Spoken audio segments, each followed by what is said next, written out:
Welcome to Daily Wisdom, Walking the Path with the Buddha, a podcast shared by David Roylance. This podcast is dedicated to guiding you to completely eliminate the discontent mind and the suffering it causes by attaining enlightenment. Learn and practice the teachings of Gautama Buddha that will guide you to fully attain a peaceful, calm, serene, and content mind with joy. To support this podcast, visit patreon.com/support Buddha or visit buddhadailywisdom.com, where you will discover a full range of courses, retreats, and online learning resources to assist you on the path to enlightenment. Now, here's our teacher to share more.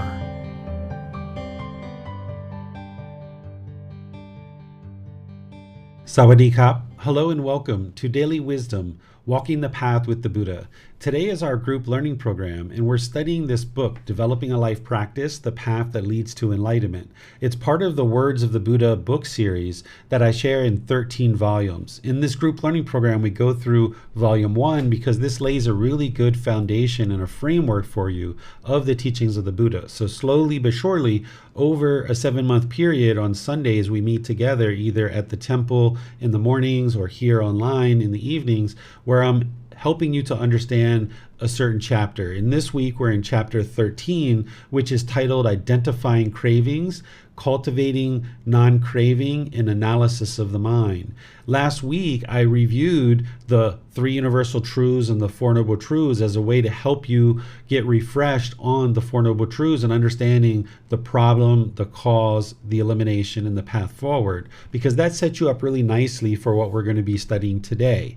What you will come to understand in today's class, and we're going to be discussing the teachings for a certain period of time, but then we're going to actually have a group activity where you're welcome to participate in if you like, because what I'm going to be doing with you is helping you to develop this ability to identify your own cravings through analyzing your mind, and then put together a plan for yourself of how to surgically go in and eliminate some of these cravings, desires, attachments. So welcome to all of you guys. I'm very pleased that you decided to join for today's class. And as you have questions, you're welcome to ask those through Facebook, YouTube, or Zoom by just putting them into the comment section. And then for those of you guys that are in Zoom, you have the added ability of electronically raising your hand and asking any questions or follow-up questions directly. We're going to be exploring chapter 13 today, which is Identifying Cravings, Cultivating Non-Craving, and Analysis of the Mind, where I'm going to help you develop this skill or this ability to identify your cravings and then surgically go in and actually remove them. Last week, I did a refresher on the 3 Universal Truths and the 4 Noble Truths as a way to build you up to today's class. And now I'm going to do just a short little refresher, but not as much as I did last week, just to help you remember what craving, desire, attachment is if you don't already have this really rooted in the mind. And for those of you guys that might be joining for the first time and have never learned with me before, understand that craving, desire, attachment, wants, expectation, grasping, holding, clinging, this is the mental longing for something with a strong eagerness. The mind pulling in the direction of the objects of its affection. If you've ever been in the mall and you saw a brand new pair of shoes and you're like, oh, I gotta have that new pair of shoes, and you just longed and yearned, or maybe a brand new phone or a computer or a brand new car or some other object that the mind was longing and yearning for. Essentially, the mind thinks that this outward thing, this external thing, is somehow going to provide some kind of lasting satisfaction. So it tends to chase and chase and chase and chase after this thing, thinking that if it can acquire it, it's going to have some kind of lasting satisfaction. But because the mind is basing its inner feelings on some condition, a new pair of shoes, a new job, a raise at work, or what have you, that condition changes. And now the mind moves from those conditioned pleasant feelings of happiness, excitement, elation over to painful feelings like sadness, anger, and frustration. So when you get a brand new job, you might get so excited that you've gotten that brand new job, or if you've got a raise at work, or if you got a new boyfriend or new girlfriend or some other object, you might get so excited. But now it's just setting the mind up because that's a conditioned feeling. Based on the condition that I got a new job, I will be happy. But now over 3 months, 6 months, a year, the newness of that job wears off and now the mind's disgruntled or angry or frustrated about this. Or if you are happy because it's sunny outside, like, yay, it's sunny outside, let's go for a hike, let's go outside and let's go for a walk.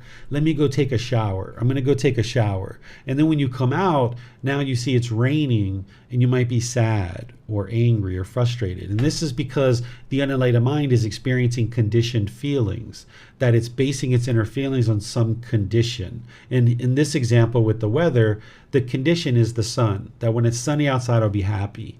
But that sun is impermanent. So when it changes to rain, now the mind moves to painful feelings like sadness and other discontent feelings in the painful category. So understanding what craving, desire, attachment is, and that this is the underlying problem. This is the second noble truth, that this is the cause of discontentedness. And as long as we have craving, desire, attachment in the mind, there's going to be those conditioned feelings, those discontent feelings.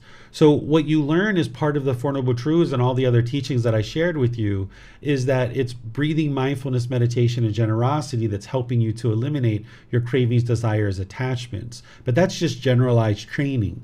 Today, we're going to talk about how to identify your cravings so that you know what your mind is actually craving. And sometimes it's more than one thing. And then you can go in and surgically remove these. This craving, desire, attachment, it's part of the three poisons, the three unwholesome roots, or the three fires, which we talked about in chapter 8, where the mind's longing and yearning with craving. Then if it gets the objects of its affection, it gets pleasant feelings.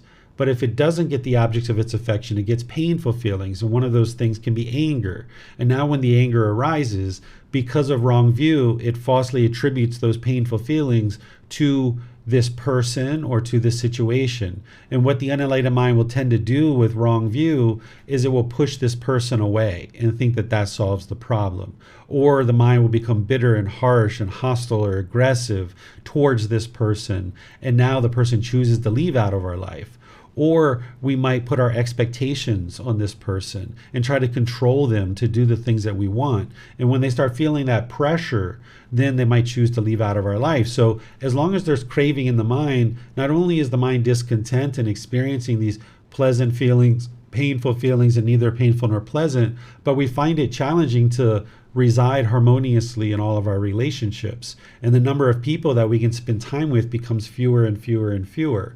So when we eliminate craving, desire, attachment out of the mind, then we can blossom. Our personal and professional relationships can expand back out, and we can really blossom because we start spending more and more quality time with people because we're not just pursuing our own selfish desires. So because of craving, that mental longing and yearning, the anger will arise, and then it'll push people away. It'll become bitter and harsh. It'll put our expectations on people. And all of this is coming from the ignorance or the unknowing of true reality, the lack of wisdom, the confusion, the misunderstanding. So that's why you're attending classes and reading books and asking questions in classes, because you need to get to wisdom. And you can't do that through belief.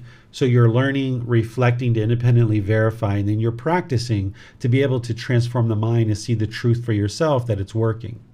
So these cravings, desires, attachments, not only do they cause discontentedness in the mind, but this is also the cause of rebirth. We haven't talked much in this program about rebirth, but for now, we're just talking about that craving, desire, attachment is the cause of discontentedness. And also understand that it's the cause of rebirth.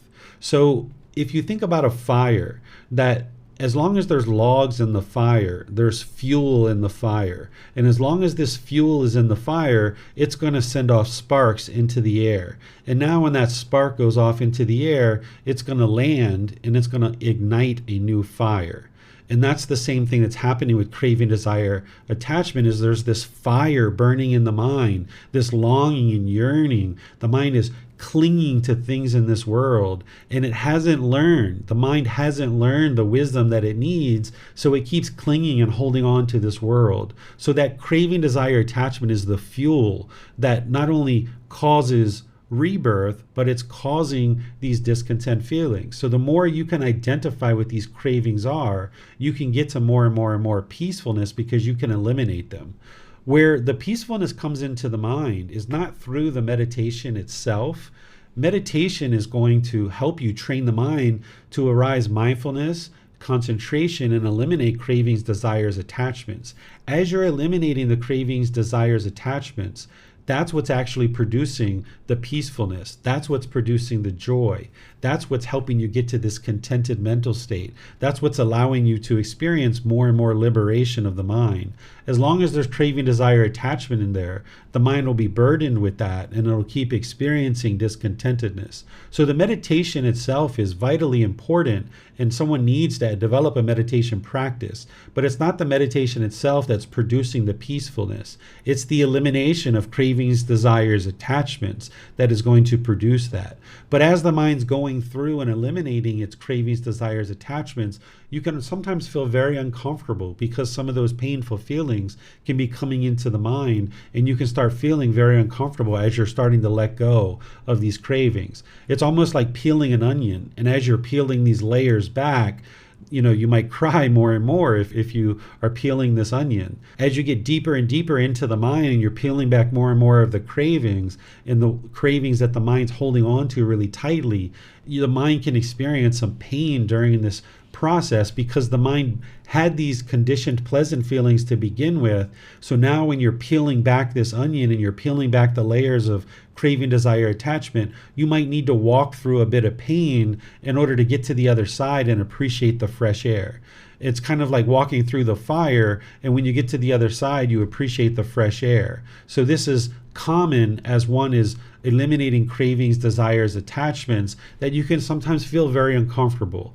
And you would like that breathing, mindfulness, meditation, and generosity to be a consistent, ongoing practice that you're doing throughout the course of your life. But when I teach you what I'm about to teach you, you can implement these strategies that I'm going to teach you here that is going to then propel you even further, because you're going to be able to eliminate these cravings, desires, attachments more directly, rather than just in a general sense with breathing, mindfulness, meditation, and generosity. You'll be able to go in and essentially surgically remove these. So the number one goal as part of the path to enlightenment is to eliminate cravings, desires, attachments. This is what's going to lead to the peace, the calm, the serenity, the contentedness. This is what's going to arise the concentration and focus and clarity of mind.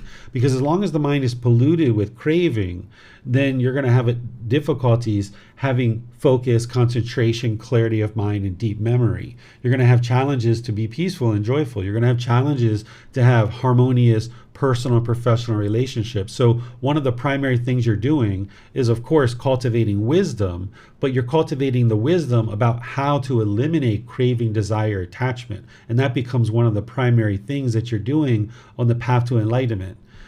How could you ever eliminate these cravings, though, if you didn't know how to actually identify them? So that's what today is about, is helping you to learn how to identify your own cravings, because in the unenlightened state with a lack of wisdom, what we will tend to do when the mind becomes frustrated or angry or these other discontent feelings is we will tend to look around and try to find who we can blame.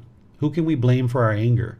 We're frustrated, we're irritated, we're annoyed, we're agitated. Who can we blame for this? There's somebody that's causing this, because the ego is in there, right? The ego is telling you that we're perfect. It's got to be somebody else's fault that I'm angry, but this is wrong view, right? So when you cultivate right view and you realize that it's craving, desire, attachment that's causing these discontent feelings, then you've got to figure out how to identify these cravings so that you can eliminate them. Because the mind's in this transitionary period where you might still be looking around you to blame people or to blame situations or blame some external thing that maybe you haven't quite seen the clarity and the truth yet through the Four Noble Truths that you are indeed causing your discontent feelings. So you need to be able to identify your cravings rather than looking external and try to blame other people. And identifying cravings, desires, attachments is one of the most important skills that you could develop.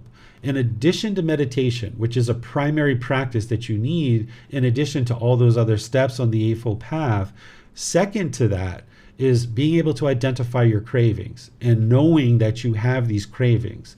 So the cravings, desires, attachments are alerting you that something's going on in the mind, that you're going to experience discontentedness with these cravings, desires, attachments. So developing the skill and ability to identify them is really helpful.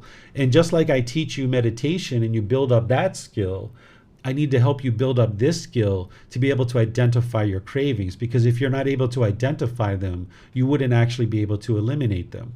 So while breathing mindfulness meditation is there to be a generalized training to help you eliminate and let go of the cravings, what you're doing with that in breathing mindfulness meditation is you're arising that mindfulness or awareness of mind. And this is helping you to be able to observe when the mind's off the breath, you can let that go and let it go and let it go. In your meditation, your goal isn't to eliminate your thoughts. That's not possible. As long as you're alive, you're going to have thoughts. But what you're looking to do is throughout your meditation is develop awareness of the mind. Because if you're going to eliminate certain unwholesome qualities and cultivate certain wholesome qualities, how would you ever be able to do that if you weren't aware of what's in the mind? And you need that concentration to be able to do that as well. So that's why you're focusing on the breath to build that concentration. And then in meditation, you're applying right effort, where you're applying the effort to cut off and let go of any thoughts that are arising. That's what we're doing in meditation, is we're cutting off all thoughts, because we're trying to train the mind to easily let go. Because when there's craving, desire, attachment in the mind, it tends to hold on and it doesn't want to let go. It becomes very clingy and it holds on. So maybe 20 times per meditation session or 100 times per meditation session, you're noticing that the mind's moving off the breath, and then you're letting that go. Maybe now you're following that thought for 2 minutes or 3 minutes or 4 minutes or 5 minutes. Maybe you're indulging in the thought, and then you realize, oh yeah, that's right, I'm meditating, and you bring the mind back to the breath. But more and more, you notice it sooner and sooner that your mind's moving off the breath. And then easier and easier, you're able to let go. And this is the quality of mind that you're building and developing in breathing mindfulness meditation. You're not eliminating the thoughts in meditation. You're training the mind to easily let go. That with mindfulness, you know that there is a thought. And then with right effort, you're able to let the thought go. That now you can use this in daily life as part of your practice. You're going to need that. You're going to need that meditation to exercise the mind. And in meditation, you're cutting off all thoughts, because we're exercising the mind and we're training. Even though we're not trying to eliminate thoughts, we're trying to train the mind to easily let them go. And then in daily life, we're training the mind to cut off unwholesome thoughts. If you have a wholesome thought in life, in daily life, if you think about, hey, I'd like to take my friend to the movies, or hey, I'd like to spend some quiet time alone reading a book, or maybe I would like to spend some quality time with my children or something like that. Sure, do that. That's a wholesome thing. You don't need to cut that off in daily life. But if you're noticing anger arising or hostility, or you want to say something aggressive or bitter or harsh to somebody, and you start seeing that with mindfulness, that it's starting to arise and it's on the tip of your tongue, that's what you'd like to cut off, is that unwholesome things. In daily life, if you see a wholesome thought arise, you would like to apply right effort to support that, encourage that, and don't allow it to fade. So what you're developing is part of the overall eightfold path that we're going to combine what we're doing today, and what I'm going to share with you today is what you're developing on the eightfold path is this mental discipline, this ability to control the mind, that you can observe, that you know that there is a thought, and then you can take action to cut it off and let it go. And as you're developing this skill, not only in meditation, but in daily life, you might need to redirect the mind. When you develop this skill more and more, you'll be able to internally cut off thoughts and let them go. It'll become effortless for you eventually. But as you're first getting started, you might not be able to do that, particularly with really strong cravings. So what you might notice is that if you're driving in traffic and somebody cuts you off in traffic, and then boom, you get the red light and you feel this frustration arising, you can cut that off and let it go. You can apply right effort. So if you have mindfulness and awareness of mind, eventually you'll be able to internally cut off that frustration and let it go. And eventually you'll get to the point where that frustration will never arise. But as you're in the process of doing this, you might not be able to internally cut it off. And rather than just sit there and stare at the red light, you might decide to redirect the mind. Look out of your side window and be like, oh, wow, look at that mountain. That's such a beautiful mountain. Or for some of you guys, look at that snowbank. That's a really big snowbank. My goodness, thank goodness I'm in this car, right? Or, look at that beautiful lake or something else. You might need to redirect the mind. And as you do this, you're training the mind to cut off and let go. You can even, at the red light, you can even close your eyes and do a few breaths and focus on the breath if you would like to. You can do these different things to redirect the mind. And this is part of what I've been teaching you already. And I'm just reminding you about this at this point so that we can now move into the next thing that I'm about to teach you. But before we do that, let me just see if there's any questions before we move on to something new so that you guys can get some clarity on anything that I've shared so far. You can put that into Facebook, YouTube, or Zoom, asking any questions you like in the comment section, or in Zoom, you can electronically raise your hand and ask questions there. Thank you, Teacher David. I don't see any questions at this time. Oh, okay. Thank you, Chrissy. I appreciate you moderating. Okay, so let's move on to the next thing then, which is what I'm here to share with you guys today, now that you guys have had a bit of a refresher of what we've been talking about so far in this program. So the discontentedness that you experience, whether it's a conditioned pleasant feeling, a conditioned painful feeling, or a feeling that is neither painful nor pleasant. These are conditioned feelings. They're based on some condition.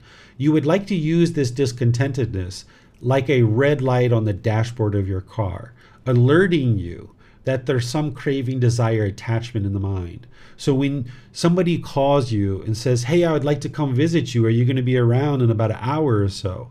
And you feel like, oh yeah, I'm going to be around. You're like, you're coming to visit? Like you see that pleasant feeling, you see that excitement coming into the mind. This is a conditioned feeling. This is the red light. Or they then call you up 20 minutes later and say, hey, I just had something come up. I can't come to see you.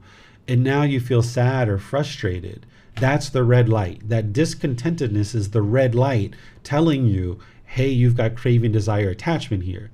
And when the red light on your car comes on, if you have a car and the dashboard of your car lights up with the red light, you're most likely going to pull over.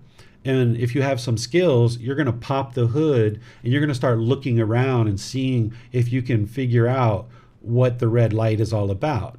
If you don't have the skills to address this, you might pull into a auto mechanic shop and ask an auto mechanic to check out your car for you because you don't have the skill. And the same thing is happening with your mind, that as you develop the skill and the ability to understand your discontentedness and your cravings, desires, attachments, you'll be able to look inward and figure this out. Through analysis of the mind, you'll be able to identify your own cravings. But in some situations, you're going to have difficulties figuring it out.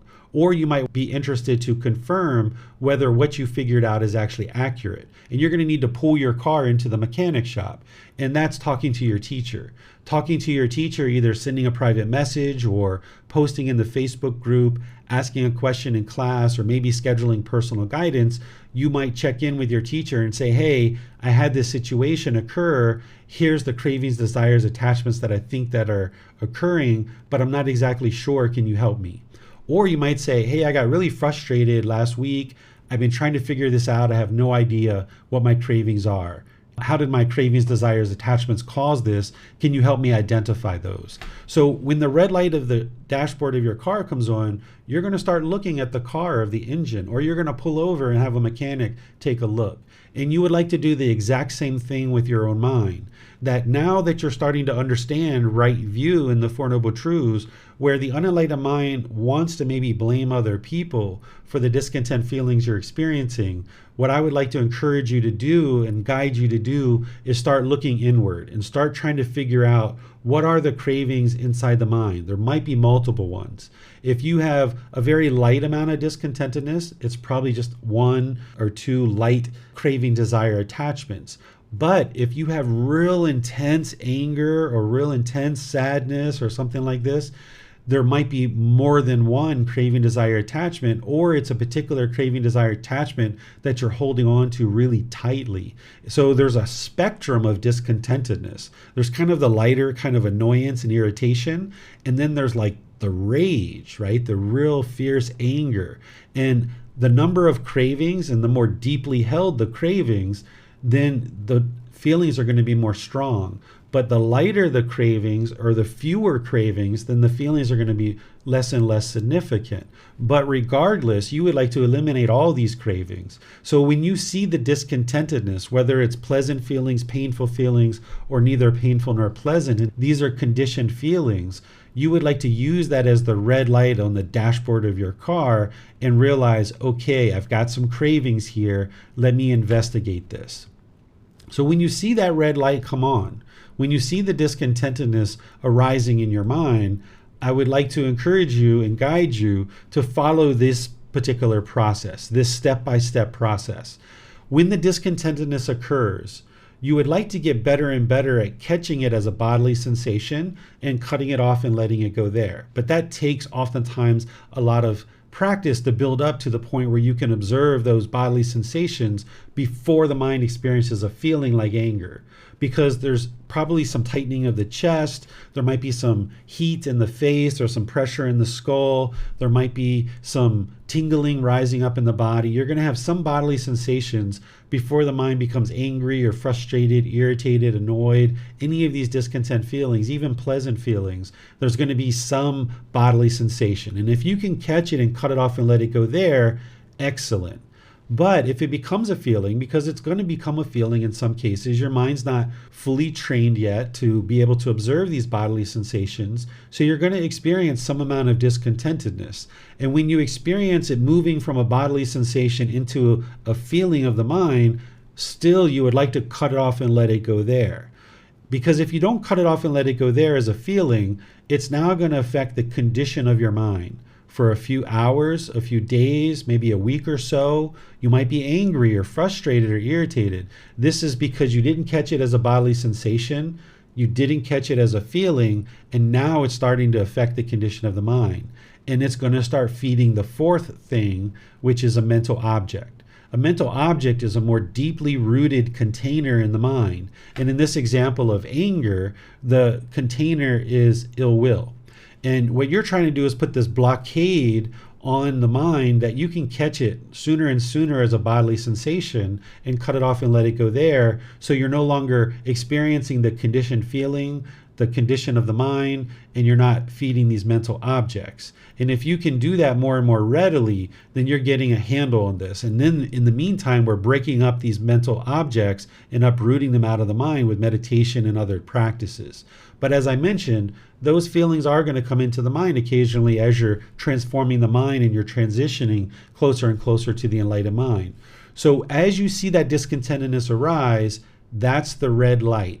Try to cut it off and let it go as soon as possible, either as a bodily sensation, a feeling, or condition of the mind. Sooner and sooner, try to cut it off and let it go. Any of the conditioned feelings. And remember, the enlightened mind is beyond pleasure and pain. That in the unenlightened mind, there's these conditions that I can only be happy if this condition is met, this condition is met, this condition is met, and this condition is met, then I will be happy.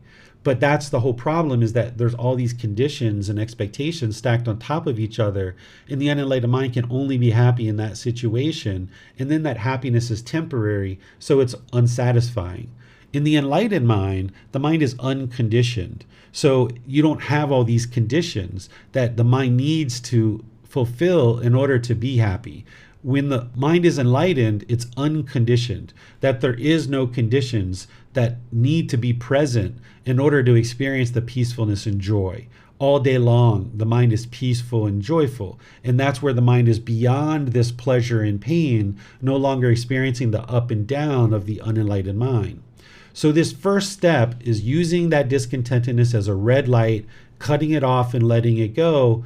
And that might take a couple of moments, that might take a couple of minutes, that might take a couple of hours, that might take a couple of days where the mind is actually discontent. But at some point, you're going to be able to redirect the mind. You're going to be able to cut this off and let it go. And the mind's going to now regain its calmness. And when you do that, then you move to step number 2. Well, step number 2 is now you reflect on the cravings, desires, attachments that led to this discontentedness. With step number 1, when you're really angry, it's kind of challenging to look inward at the mind and analyze the mind and figure out what your cravings, desires, attachments are. If you can do it, great. But oftentimes the mind is too frustrated and too angry to be able to do that. So you would like to cut that discontentedness off and let it go, and then move to step 2, where now you can look inward. You can start analyzing the mind. You can start reflecting inwardly, and you can start deciding, what is it that the mind is craving? There's got to be a craving here because I see this discontentedness arising. What are the cravings, desires, attachments that are leading to this? There's something that the mind wants to be permanent in each situation. And if you can identify that, great. If not, that's where you reach out to your teacher and ask for help, and I will help you. I'll ask you questions about the situation, and you can share the situation with me. And then as you do, I'll be able to help you identify your cravings. You do that 2, 3, 4, 5 times, however many times you need, and eventually you develop the skill. You don't need me to help you anymore. It's just like meditation, that when you first learn meditation, you might have several questions as you're building up your practice, but then eventually you get to a point where you're able to meditate without needing any guidance or any help. This is the same way, that as you first start developing this skill, you're going to be needing to look inward, and in some cases it'll be really obvious to you what your cravings, desires, attachments are. In other cases, you're going to need help. You're going to need to take your car to the mechanic and get help. And feel free to reach out to me at any point, and I will help you with that. Once you identify what your cravings are, then you move to the 3rd step, which is developing a plan to eliminate these specific cravings that are causing the discontentedness. You would still like to maintain your breathing mindfulness, meditation, and generosity. That's ongoing practice. Breathing mindfulness meditation is 2 to 3 times a day, building up to 30 minutes or more. In your generosity, you're practicing giving and sharing your time, effort, energy, and resources. Because as long as you're holding on to everything, this is going to burden the mind. And the mind with craving, desire, attachment, it's going to tend to be selfish, and it's going to be tending to hold on to things. But when you can practice generosity, where you're giving your time, effort, energy, and resources, and you're sharing with people, and you're willing to give and share, then the mind becomes less and less selfish. And you start observing this interconnectivity that you have with all the beings around you. So you can find little ways and even bigger ways to start practicing more and more generosity at different times, but being sure that you're doing that in the middle way, that you're not craving to practice generosity, but you're not indifferent about it either, that you have certain goals and objectives that you work toward, that you're gradually developing your breathing mindfulness meditation practice and your generosity. But as you have that thing going on, the breathing mindfulness meditation and generosity are going on, and you've now identified that you have a specific craving, you would like to put together a plan of how to eliminate the craving. And I'm going to give you some examples from my life to help you see how I did this.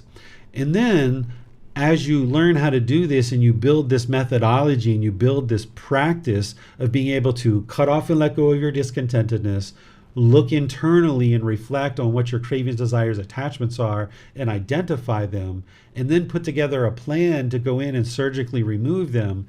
Now you would just like to repeat that process over and over and over again. And you're just gradually stripping away more and more layers of this onion. You're gradually stripping away more and more of these layers of cravings, desires, attachments, and you'll find more peacefulness and joy coming into the mind. You'll find more clarity, more concentration and focus coming into the mind. You'll find that you'll have longer and longer periods of peacefulness and joy in the mind. So let me give you guys some examples of my life of when I needed to do this and how I actually did it. There was a period of time where I was driving down the road, and I left from the house, and I was about 5 minutes down the street, and I realized that I'd left my mobile phone at home. And immediately fear came into the mind, and I was afraid. I was fearful. I was like, oh my goodness, if I get a flat tire, if I get an accident, what am I going to do, right? I don't have a phone. How am I going to contact anybody? And this fear came into my mind. The first thing that the mind wanted to do was turn around to go get the phone. And that's what the mind tends to want to do, because the mind is craving. It wants this phone to be permanent. That's why the fear arose in the mind, because the mind was craving for that mobile phone to be permanent. And when the mind experienced this impermanence, that the phone was not permanent, then when it experienced this impermanence and there's craving in there, the initial thought that the unenlightened mind had in order to solve this problem is go get the phone. And the mind thought like, hey, that's going to solve the problem. But it doesn't solve the problem because the mind still has the craving. So when I realized this, because I was at a red light and I started reflecting on this, I was like, all right, I can either turn around and go get the phone, or what else can I do? I decided to implement this plan. And that day I was planning to be out for like an hour and a half, but not having this phone and realizing the mind was discontent in that situation, I decided to extend my plan. I decided to do extra things outside and keep the mind outside without the phone. Because I told myself if I got into an accident or something happened, I'd be able to borrow somebody's phone. And I thought, when I was a kid, I never had a mobile phone. Why do I need one now? My mind's gotten attached to it. I can go out in the world without a mobile phone. I did it before as I was growing up. Why can't I do it now? So instead of turning around and going get the phone, which is what the mind's craving wanted me to do, I decided to stay out for like 4, 5, 6 hours and train the mind to be outside without this phone. And then knowing that there was this craving in the mind, you can't just implement a plan like that and eliminate it right away in just one time. So about 3 days later, I decided to intentionally leave the phone at home and go outside again without the phone. I didn't have the fear that I had the first time because the craving was more severe, so the feeling was stronger. This time, on the second time I went out, the mind was agitated. It didn't feel comfortable, but I was going outside. It wasn't that fear, but it was still discontent. So I realized there was still craving there that needed to be worn away. So I stayed outside for a period of time. And then I waited like another 3, 4, 5 days or a week, and I did it again, and I did it again, and I did it again. I kept going outside occasionally without the phone. Sometimes I would take it, sometimes I wouldn't. And I got to the point where I noticed 2 or 3 times that the mind was fairly content, like I didn't have any discontentedness. So I was like, all right, well, I've probably eliminated this craving, but I didn't know 100%. And about maybe 2 or 3 months later, I accidentally left my phone at home, and I was driving down the road again, and I reached for the phone to make sure I had it, and I didn't have it. And I was like, oh, well, I don't have the phone. There was no fear, there was no agitation, there was no frustration or anything like this, because the mind had been trained over 3, 4, 5 times to go out into the world without the phone, and that this phone isn't permanent. So the meditation and generosity is important, but you need to put together plans like this in order to put the mind into the situation that it's uncomfortable with. The mind's craving is going to have a tendency to want you to turn around the car and go get your phone, thinking that that solves the problem. But if you have wisdom, you understand that that doesn't solve the problem, because the mind's wanting this phone to be permanent, but this phone isn't permanent. And if you go get the phone, you're just reinforcing the craving. You're just giving the mind what it wants, and the craving is going to still be there. So by putting the mind in the situation that it was uncomfortable with, I trained the mind to accept this impermanence, and that this phone is not permanent, and you're going to have to let this go in order to get to your contentedness and your peacefulness and your joy that you're interested in attaining. You're going to need to put the mind in the situation that it doesn't like. And this is oftentimes opposite of what your mind might think. What your mind might think is if there's something that's uncomfortable or displeasurable to the mind, you're going to try to hold on and cling to all of these things, thinking that that solves your problem. But it actually doesn't. It actually reinforces the craving, and the mind thinks that these things are permanent. So you would like to put distance between you and the object. The craving and desire attachment, it isn't the phone. It isn't the object itself. It's internal into the mind. There's nothing wrong with the phone. The phone isn't the problem, or Facebook isn't the problem, or the car isn't the problem, or the computer, or the boyfriend or girlfriend or the child. These aren't the problem. The problem that is being experienced is the craving, desire, attachment. That's what's causing the problem. So you would like to eliminate that. You don't have to eliminate the phone, but you're going to need to distance yourself from it for a period of time and train the mind to understand impermanence, that this phone is impermanent, so that then when you accidentally leave the phone at home, for example, that your mind can be peaceful and joyful regardless. Let me give you another example. I see you guys are having your hands up, and this is great. I'll get to your questions in a moment. Thank you for raising your hand. Let me share with you another example as well. there was a period of time where I realized that I was addicted to coffee.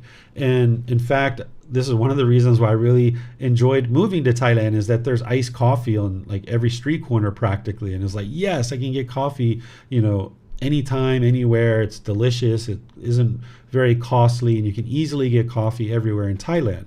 But I realized that there's this attachment, there's this craving, there's this longing, yearning. I was drinking 3 cups a day, real big glasses, and I noticed that I was having trouble sleeping. I noticed there was an overactive mind. There was sometimes anxiety in the mind. If I would go a period of time for a couple of days without drinking coffee, I would get intense headaches, even shakes, and my mouth became dry. And this was the withdrawal symptoms from the caffeine, right? Because caffeine's a drug, it's a stimulant, it's a substance that causes heedlessness. So I started putting in this plan to get away from coffee. And I was like, okay, I'm going to go, 1 week without coffee. And I'm going to try to go 1 week without this coffee. And I was able to go like 3 or 4 days. And then I ended up having a coffee. And I was like, all right, well, I had a coffee, but at least I went 3 or 4 days without one. So now I kind of doubled down on my efforts. I was like, all right, I'm going to go a week, and I'm going to get to a week. And now I got to 7 days. And I was like, perfect. I got to my goal. Let me buy myself a little piece of chocolate as a reward. And I rewarded myself with this little piece of chocolate. And now I was like, all right, let me go to 2 weeks. And then I worked to not have coffee for 2 weeks. And okay, if I got to my goal, I might have taken myself to the movies or something like this, or bought a pack of M&Ms or something, things that I would have done anyway, but I was just holding off to getting that pack of M&Ms, or I was holding off to go to that movie until the mind showed me that it was going to give me 2 weeks of time with no coffee. And then I would maybe set a goal of 4 weeks, right? And I would maybe have a goal of 4 weeks, and maybe in 2.5 weeks, I would have a coffee. I would slip up and I would have a coffee. All right, no harm, no foul. This is the way craving works, is it's like a candle. It'll flicker and flicker and flicker, and then eventually it'll go out. It takes time. You can't just snap your fingers and go cold turkey on things like this, because the unenlightened mind doesn't like impermanence. And if you put this drastic impermanence where you're trying to go cold turkey on something like a coffee, the mind's going to revolt. It's going to not like you. It's going to fight you. It's going to run. So when I set my goal for 4 weeks, after 2.5 weeks, I had a coffee. And I was like, all right, well, I had a coffee.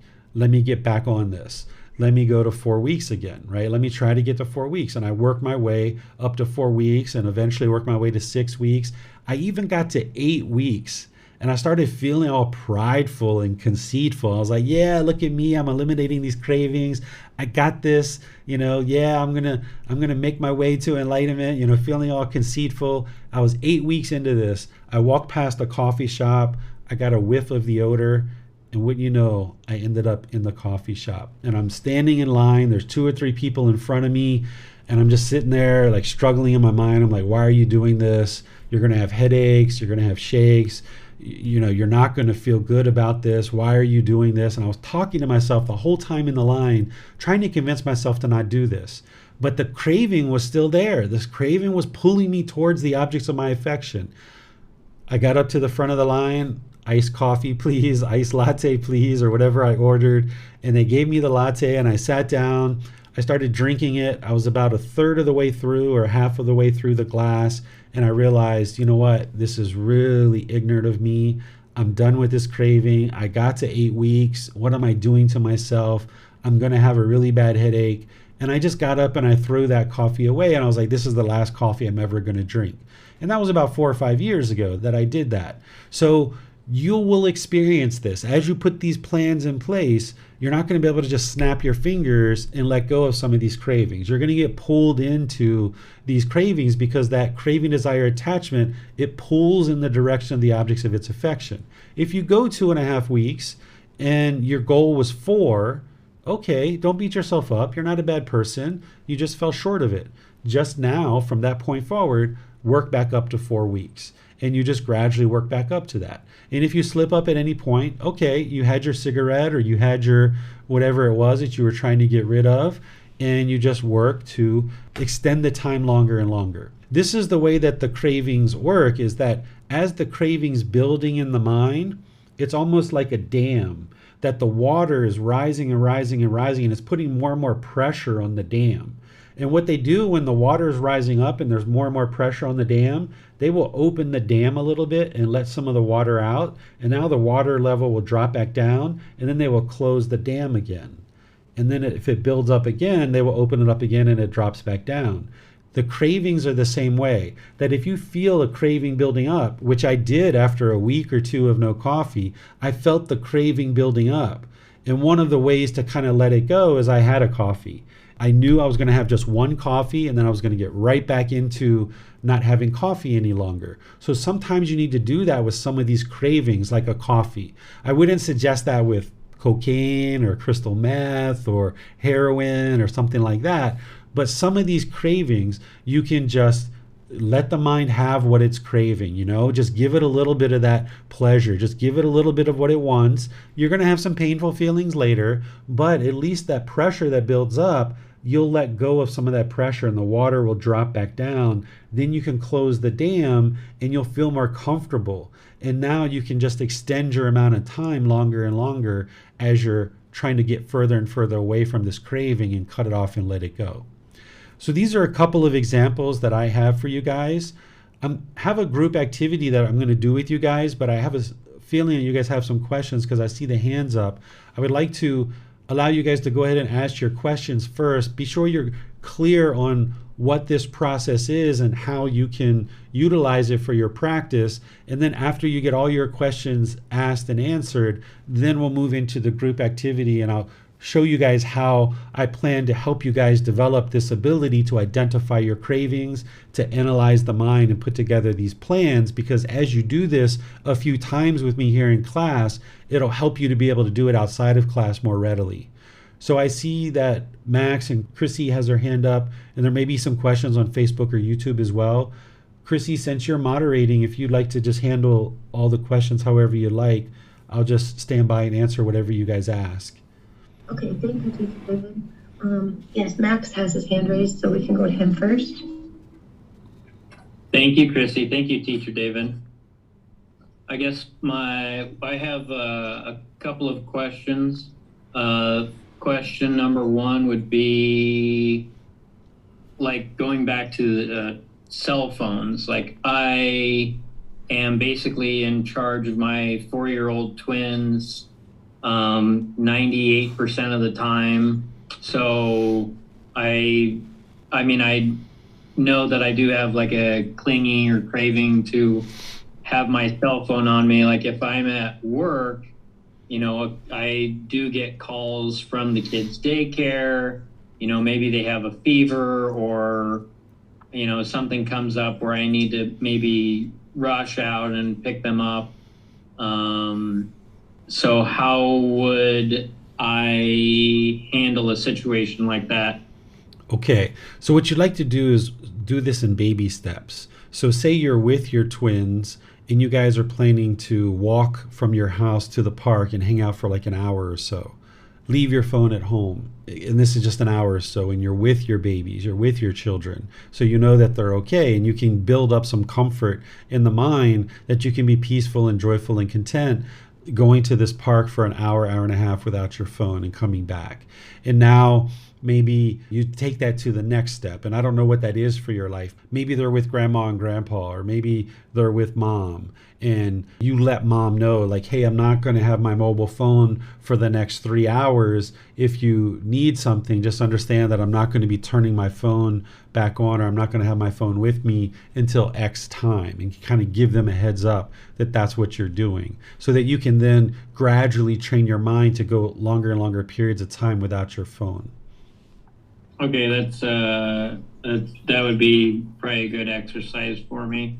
And keep in mind, Max, that you're still going to have a phone, right? You're not trying to eliminate the phone 100% from your life. You're just trying to introduce enough impermanence into your life about the phone, for example, that when you don't have it with you, you can still maintain your peacefulness and joy.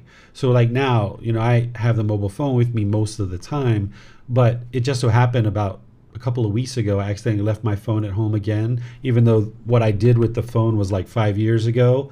Even though I tend to have it with me most often now. There is occasions where I do accidentally leave it at home, but when it happens, I'm just like, oh, well, I left it at home, no big deal. I'm just going to go throughout my day. And my wife doesn't know that I don't have my phone. My son's school doesn't know that I don't have my phone, and nobody else knows, but I know. So you're still going to have your phone. You would just like to introduce enough impermanence over a series of weeks or a month or two that your mind has gotten to the point where if you have your phone, you're peaceful and joyful. If you don't have your phone, you're still peaceful and joyful. And then you can see that your mind's liberated from any potential craving to the phone. Yeah, that would be good. Also, probably another option for me might be something like having more phone numbers that the school could call if something were to come up. But I don't have a lot of resources for help with the kids. Grandma and grandpa don't typically help, but maybe they'd be willing to or something like that. Well, you're still going to have a phone, right? So you don't have to go to the length of eliminating the phone itself. That's not what you're trying to eliminate. You're eliminating the mind clinging to it. So if you go to the park a few times without your phone, if your children are with your wife a few times and you don't have your phone, and you're noticing that maybe you've left your phone at home a few times for several hours and your mind is still peaceful and joyful, you can be confident that, okay, I've eliminated that craving. And now, of course, you're going to tend to have the phone with you because it just makes life easier having a phone. So you don't need to eliminate the phone. That's not what you're working to eliminate. You're eliminating the craving for the phone. Yes, thank you, sir. Mm-hmm. So the next question, or maybe it's a comment or whatever, like coffee, some doctors say or researchers say that there's beneficial properties like antioxidants in coffee, or some people say, or doctors say, drinking one beer a day is healthy or something like that. I don't really feed into that, but what's your take on that, I guess? My thoughts is there's a lot of information out in the world and everybody has a different opinion and different thoughts. At one time in human history, we used to give people heroin for pain relief, and we used to give people cocaine and elixirs for pain relief and coughs and things like this. But as we evolved as humanity, we became wiser and wiser. We realized it was unwise to give people heroin and cocaine for these kinds of things. And there are certain things that we're doing nowadays in the world that over time, as we evolve as humans, we're going to realize that it's unwise, right? We did that with cigarettes. For a long time, it was very much in fashion to smoke, and a lot of people smoked. And then over time, we realized, oh, this is really unwise. And fewer and fewer people were smoking. But even now today, we still have people that are smoking. So what I observed is that there's absolutely no benefit to having caffeine in the body whatsoever. Of course, we use it as a stimulant to lift the mind up, but then the mind drops off and goes into this lethargic condition. And as long as you're doing that, your mind's going to go up and down and up and down.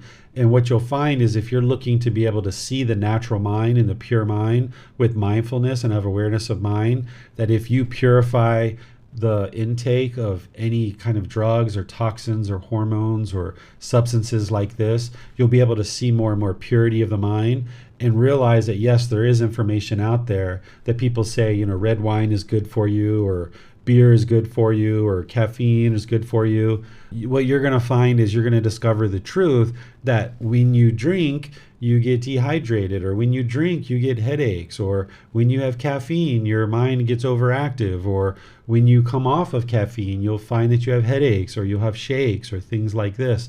So you can see the truth for yourself. You don't have to believe what other people are saying about these substances. You can do the work and look at this and investigate it and do the work in your own practice and see the truth for yourself. And these substances that we're talking about, like coffee, caffeine, beer, wine, these kind of things, you don't need these for any reason whatsoever. The liquid that goes into our body, the purpose of this is to hydrate the body. That's the only purpose to put liquid into our body. And of course, there's certain vitamins sometimes and certain electrolytes and things like that that go into our body. But by and large, the liquid that goes into our body, it's to hydrate the body. But because of our sensual desire, that we are longing and yearning through the tongue for a certain flavor, this is where we might have a craving for red wine, or we might have a craving for beer, or we might have craving for this drink or that drink. But you can get to the point where you understand that the sole purpose of putting liquid into this body is just to hydrate it, and you don't need to put in all the extra stuff like caffeine and other things like that. Thank you, sir. Mm-hmm. I guess one thing that one example is they used to put cocaine in Coca-Cola back in the good old days or whatever, but yeah, they changed the recipe since. So thank you, sir. Yeah, you're welcome. Great questions. I'm pleased that you guys are asking them. No, looks like there's a question on YouTube. I'm not going to say the name right. I'm sorry. It looks like Chandra Skihart. But it says, won't letting go lead to negligence? Letting go won't lead to negligence if you're practicing the middle way. The way that the unenlightened mind works is if you're craving, desiring, attached to something, as you're letting go, what the mind tends to do is it tends to swing to the other side because it doesn't know where this middle way is. It hasn't practiced and hasn't developed its life practice to find the middle way. So we tend to, in the unenlightened state, swing to the other side, and now the mind becomes indifferent or complacent or negligent. So what you would like to do is narrow in on the middle way. And it's almost like a pendulum that as you let go of cravings, desires, attachments, the mind will swing to the other side, and it can become indifferent in some situations. But you would like to hone in into the middle more and more, where you're not craving and chasing and longing and yearning for things, but you're not indifferent, complacent, and lackluster and lazy either, but instead you're in the middle where you're pursuing things as a goal, objective, or interest. That's what the middle way is. But the mind has a hard time to find that middle way because it's not used to it. The way that we're used to in the unenlightened state is we tend to just chase and chase and chase and chase and chase, and that's all we know. Or if we're not chasing, we're over here wiped out on the couch, completely feeling dull and lethargic and unmotivated. And our mind lives in these two opposite sides. And the mind doesn't know where this middle way is, how to find it, and then how to maintain it. And that's what you're doing through the Eightfold Path. The Eightfold Path is the middle way, and as you dial that in closer and closer, you can learn and train the mind to pursue things as a goal, objective, or interest. And it's going to feel odd and weird trying to find that middle way, but the more and more that you find it, and you are practicing the middle way, that's where the peacefulness is. That's where the calmness, the serenity, the contentedness, and the joy. And you'll feel almost like the mind is taking a breath. Because over here with craving, desire, attachment, you're chasing, chasing, chasing, and it's like a burden on your shoulders. And you can feel completely wiped out and exhausted at the end of your day based on chasing. But over here where the mind is dull and lethargic and complacent, that doesn't feel good either because the mind is lackluster and dull. And that doesn't feel comfortable either. So as you move closer and closer to the middle way where you're practicing, pursuing goals, objectives, or interests, it feels like the mind is taking a breath of fresh air. It feels like the peace and the joy. You can feel that in the mind. You can feel that you're in that practice, that you're now experiencing that peace and joy, and you just need to learn how to train the mind to be there for longer and longer periods of time. And this is what I describe as like a piece of wood and like a piece of steel. If you were to grind this steel back and forth on the wood, you're trying to make this groove in the wood. And when you first start doing that, there's not much of a groove there. So it's really easy to pop out of this piece of wood because there's no groove. But the more you do meditation, the more you practice generosity, the more you dial in each one of those steps of the Eightfold Path, it's like grinding this piece of steel more and more on the wood, and you get deeper and deeper into the groove. And now the mind has less and less of a tendency to pop out because the groove is deeper and deeper. And when it does pop out, you notice it right away because with your mindfulness, you know what that peace and joy feels like. And when it pops out, you know it and you can bring it right back. And the longer you're able to train the mind to stay in that groove, then it won't actually pop out. And that's when the mind's actually enlightened, is that you experience that peace and joy permanently because you've been in that middle way and practicing that middle way for such a long-term consistent period of time that the mind won't pop out of the middle. But while you're trying to navigate to find that middle, the mind will swing back and forth. But as it loses its energy and it kind of comes into the middle, it's like a pendulum that it'll narrow in on that middle. And now you can create that groove where you're in the middle way for longer and longer periods of time. Thank you, sir. And then I was wondering, there is some cases that you mentioned the need to satisfy the craving. For instance, I'm thinking of when it comes to food and when the body needs food and nourishment. When do you know when it's like a craving and then the need for nourishment, and trying to make wise decisions versus just like satisfying cravings? Sure. So the mind has, in the unenlightened state, there's wants. These are the cravings, desires, attachments. There's certain wants, but there's also needs. There's certain things that the body needs. And what you're talking about food is the body needs food. You know, if we don't have food within about 3 weeks, we would die. Without water for 3 days, we would die. Without food for 3 weeks, we would essentially die. There are cases where we can go longer than that, but that's generally about the amount of time that we have. It's 3 hours for shelter, 3 days for water, and 3 weeks for food. So we have certain needs that we need in order to sustain our life, and we should pursue those needs and make sure that our needs are met. That's part of living a peaceful and joyful life, is ensuring that our needs are met. But the wants are things that the mind's pulling towards. It's longing and yearning. As you develop your mindfulness, which is the awareness of mind, you should be able to observe the mind pulling towards something. And that's the craving, desire, attachment. But with food, you need certain food. So like you and I were talking before class, Christy, and I was sharing with you about my life that, you know, here in Chiang Mai, where I live, I eat vegan food all the time because I live here. I know all the restaurants. I know everywhere to go to get food, and I can easily supply myself with vegan food.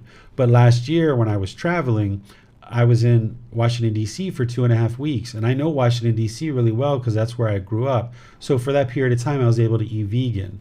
But there was a week where I was in Florida, and I don't know Florida that well. And there was a week where I was in New York, and I don't know New York that well. There were some times where I needed to eat some eggs and some cheese, both in Florida and New York. But doing so, I knew that I wasn't interested in eating meat. But if I didn't eat anything in the situations that I was in, the body wouldn't have the nourishment that it needed. So I ate some eggs, I ate some cheese in those situations. I had some yogurt when I was in Florida because that was all I had access to. And if I didn't eat that, then I wasn't going to be able to be healthy and sustain this life and the needs that this body has. But I knew being in Florida was temporary. I was only going to be there for a week, and I was going to be moving on to somewhere else. And the same thing when I was in New York, that when we first got there, we went to some Thai restaurants because Thai restaurants, I can get vegan food really easily. But I realized it was really expensive, and I couldn't afford to eat at Thai restaurants every day while I was in New York. So what was available everywhere I went was pizza. So I was eating a fair amount of pizza, and they had cheese on it. And I didn't know New York enough to find reasonably priced vegan food. There was one time where I went to a Thai restaurant that was out of the main area, and it was reasonably priced, and I was able to get like a meal for like $10 or $12. But by and large, I was still eating cheese during that time. But I knew it was temporary, and I was going to be back to Chiang Mai at some point. So there's times like this where you know that, hey, there's a need here that I need to eat food. I don't have a longing for cheese. I don't have a longing for eggs. I haven't been eating them for many years. But in this situation, it's a wise decision to go ahead and eat that stuff until the world kind of gets to a point where there's more and more options in the world that are readily available. This is what I'm going to need to do occasionally. And I'm trying to cause as least amount of harm as possible. That's why I definitely wasn't interested in eating animal meat, but an egg here and there, some cheese here and there, then this is what I needed to go with. And there was no longing, yearning for it, because once I got back to an area that I could eat vegan food, I didn't eat any more cheese, I didn't eat any more eggs. So the way that you know the difference is you observe the mind with mindfulness. Is there a longing? Is there a pulling towards the objects of your affection? That's the craving, desire, attachment, versus what do I need here in order to sustain my life, which is food, water, clothing, shelter, and medical care. I think that what the struggle is sometimes is that there's understanding that the body needs food, and what's available is sometimes not a vegan meal. And then if I have usually like what I will do the dairy, not eggs. But then it'll arise that craving again for the dairy, because that's a hard one for me to cut off.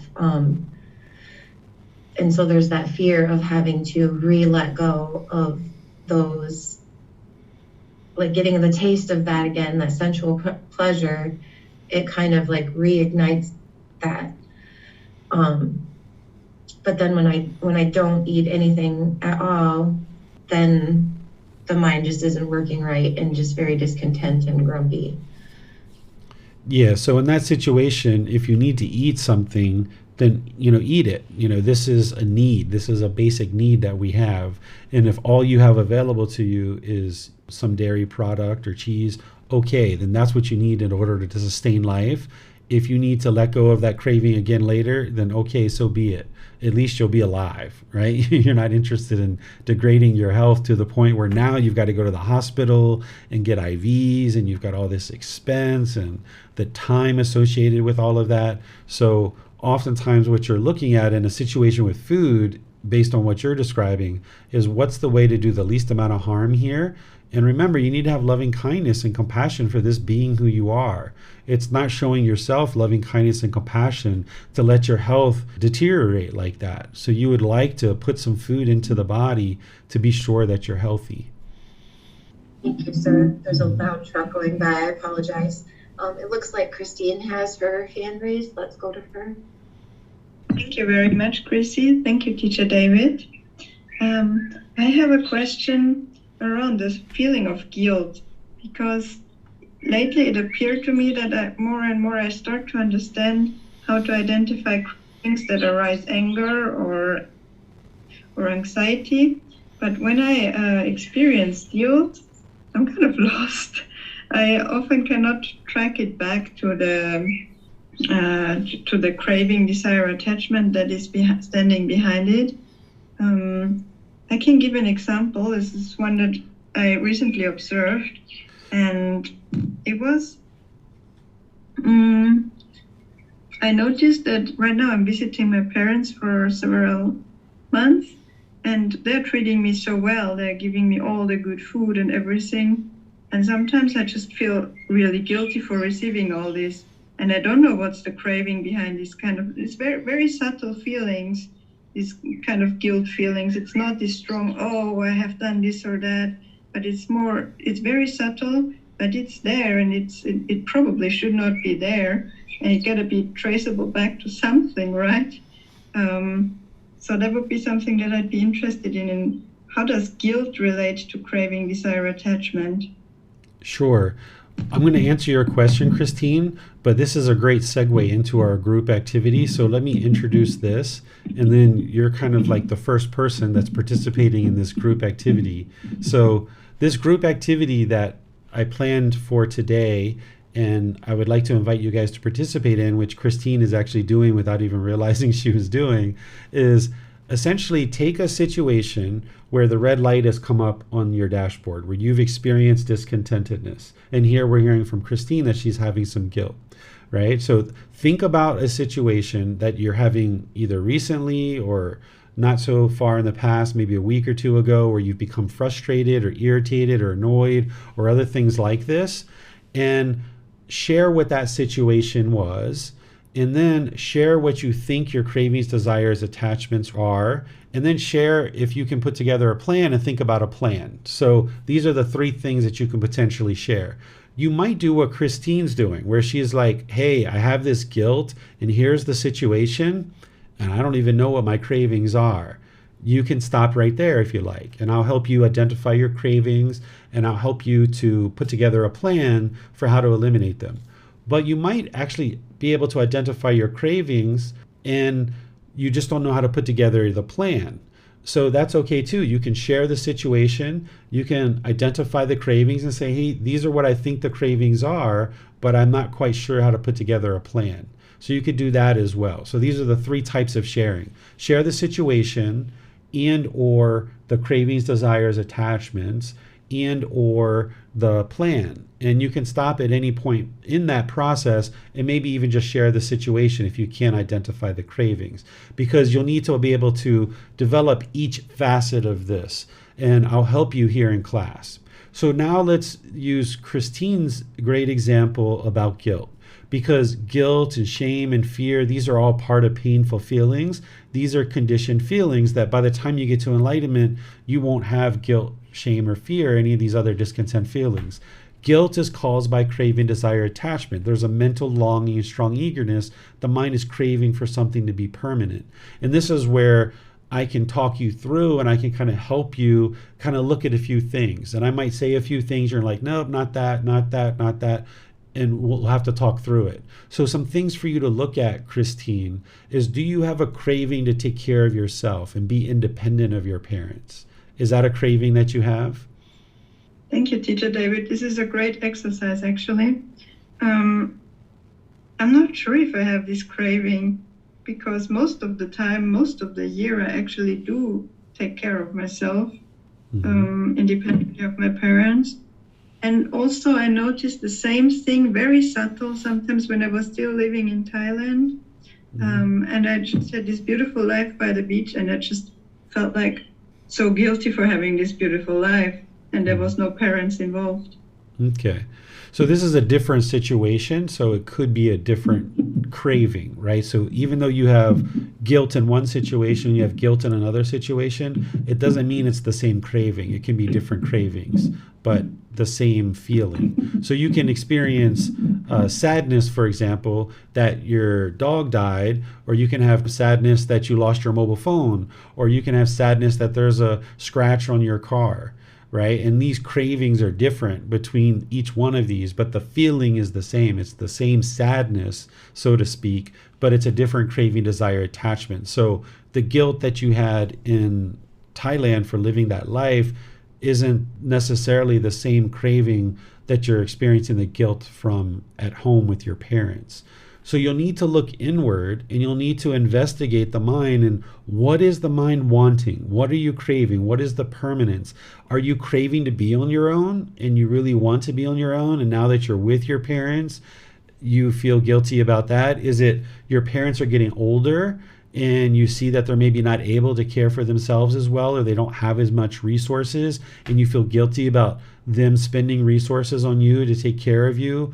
Do you feel like they're older and they're expending too much energy and effort to take care of you? There's some craving that you're having, and you have to investigate these. These are just a couple of examples.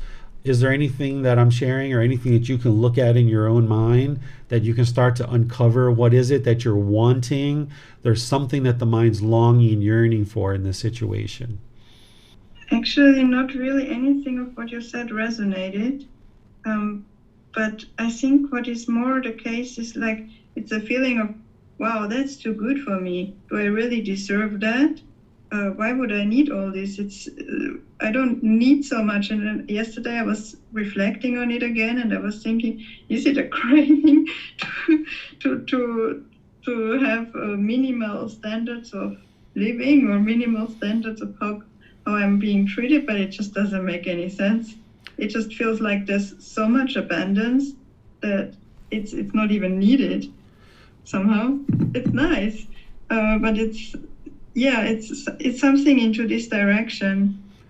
Yeah, what you just said makes a lot of sense to me. It might not make sense to you, but it makes a lot of sense to me that if you're feeling like you're not worthy of this life in Thailand that you had, and now you feel like you're not worthy of what your parents are doing for you, this guilt, it does sound like it's connected to the same craving. This isn't always the case, but in this situation, it does sound like it's the same craving, desire, attachment where you're feeling not worthy, that you don't deserve this, and you are perhaps craving this minimalistic lifestyle. You can have a craving for something like that.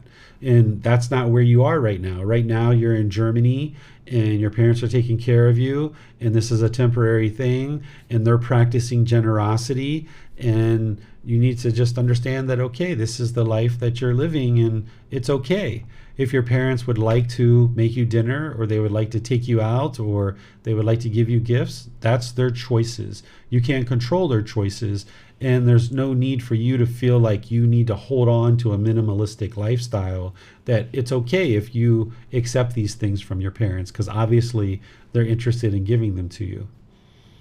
Thank you very much. So just to clarify it again for myself, the craving would be to live in a minimalistic lifestyle, or the craving, how is this connected to this not feeling worthy? I don't, because these are two things in my mind. Is not feeling worthy is one thing, that this one seems to be a problem. The craving for a minimalistic lifestyle, well, since it's a craving, it's probably also a problem. But Yes. I'm still. Yeah, Thank you. So remember, in each individual situation where there's discontentedness, there can be multiple cravings. It's not typically just one, particularly early in practice, there can be multiple cravings that are occurring in the mind. So here, I don't 100% know. I can't tell you 100% of what your cravings are in all situations. But what I can do for you is I can guide you to look internally. And this particular one is one of those types of things. In some situations, in a lot of situations, when a student shares with me, I can identify their cravings for them very readily. But in some situations like this, all I can do is ask you some questions to help you look internal. And what I'm sharing with you is what you've already said. I didn't, discover these things. You shared that, it seems like I'm maybe craving a minimalistic lifestyle, but that doesn't sound right. But to me, it's yes, that sounds realistic based on what you're describing. And feeling like you're not worthy, there's something in your mind that you're feeling like you're less of a person and that you should have this minimalistic lifestyle and you shouldn't have the things that you have. So you're craving to be on the lower end of things and you're not comfortable where the mind's at. So you're craving to be somewhere that you're not. You're in this particular lifestyle, your parents have a certain income and they're able to provide you certain things, but your mind's craving something else. It's craving what you don't have. Even though you're craving less, oftentimes the mind is craving more. We want more. We want to be richer. We want to be wealthier. We want to be more famous. And typically that's what the mind's used to. But you can crave to be lower as well. That's a potential craving that the mind can have. And it sounds like that's what you're experiencing. Thank you. Now I really got it. Thank you very much. This was very interesting analysis. Yeah, wonderful. If you have any others, you're welcome to volunteer. I see some other people have their hands up as well, and there might be some questions in Facebook or YouTube. But I would like to invite you guys to look at your own situations and where in the past you might have been blaming other people for your discontentedness. That's before you had the wisdom that you have now. Now, what I'm inviting you to do in this group activity is to share the situation like Christine just shared, and then let's talk through it and help you to be able to identify your cravings. And then let's put a plan in place. At least let me share a potential plan with you, and then you can decide whether to implement these kind of plans or not. And you might actually come up with your own plans. So for you, Christine, in this situation, now that sounds like we've uncovered the cravings, what I would encourage you to do is put your mind in the situation that it's uncomfortable with. Let your parents take care of you. Let them give you these things. You haven't asked for them. You're not, sitting back in a lap of luxury and like, yeah, lay it on, parents. But as they're giving things to you, just be appreciative. Just be thankful. And just be like, all right, thank you. I really appreciate this. Or however you communicate with your parents. that don't avoid it, don't push it away, because that's not going to solve your problem. Your mind's uncomfortable being in the situation where people are giving you things. So therefore, put your mind in that situation. Just like my mind was uncomfortable when I didn't have the phone with me, so I put my mind in the situation I was uncomfortable with. So the plan for you to surgically remove this craving and get through that guilt is put your mind in the situation. So you're going to probably experience some guilt, some more guilt, but it should get less and less and less over time as you're letting go of more and more of the craving. Thank you very much, sir. This is really helpful. You're welcome. Thank you. It looks like Mina has a comment on Facebook. Would you like me to read that? Sure. Okay. She says, thanks for sharing the example about eating in new places and sustaining the body when needed. Really helpful. Understanding craving versus the need is a good point to keep in the mind for vegans. Appreciate the class today and thank you. And it also looks like Jan has her hand raised. Yeah, David, my situation is, and I had talked to you about this before, is that my discontented feelings, you had mentioned that it's best to catch it when it's just a feeling before it enters the mind. But this feeling has been with me for so long that it's just like normal for me. And I've looked at it and I've realized that my craving is for protection and safety and warmth. And I've looked at what I consider to provide those things. And in all situations, I feel best when I'm isolated and not around other people. So I thought a plan would be that I should be around other people, but I'm kind of confused because I already don't have what I'm craving. So I'm not sure if that type of plan would work. Right. Okay, perfect. So here you're craving to be alone. And when you're alone, you feel protected because there's not other people around you that's going to create some kind of harm to the physical body. So the mind is entrusting the other beings, and you're skeptical of what other beings might potentially do. So what you would like to do is what you're sharing. That is perfect. Put the mind in the situation that it's uncomfortable with, which is being around other people. Because staying isolated isn't going to solve the problem. You feel more comfortable in that situation, but that's not permanent. You're going to be in a situation where you're around other people, and now when you're around other people, the mind's discontent. So what you would like to do is put the mind into situations more and more frequently where you're around other people and you train the mind that there's nothing that's going to harm you, that you're gaining this wisdom on the natural law of karma more and more, that if you're putting out wholesome intention, speech, and actions, then that's what's coming back to you. And you need to re-experience and get away from these conditioned experiences where in the past you were harmed by people, perhaps.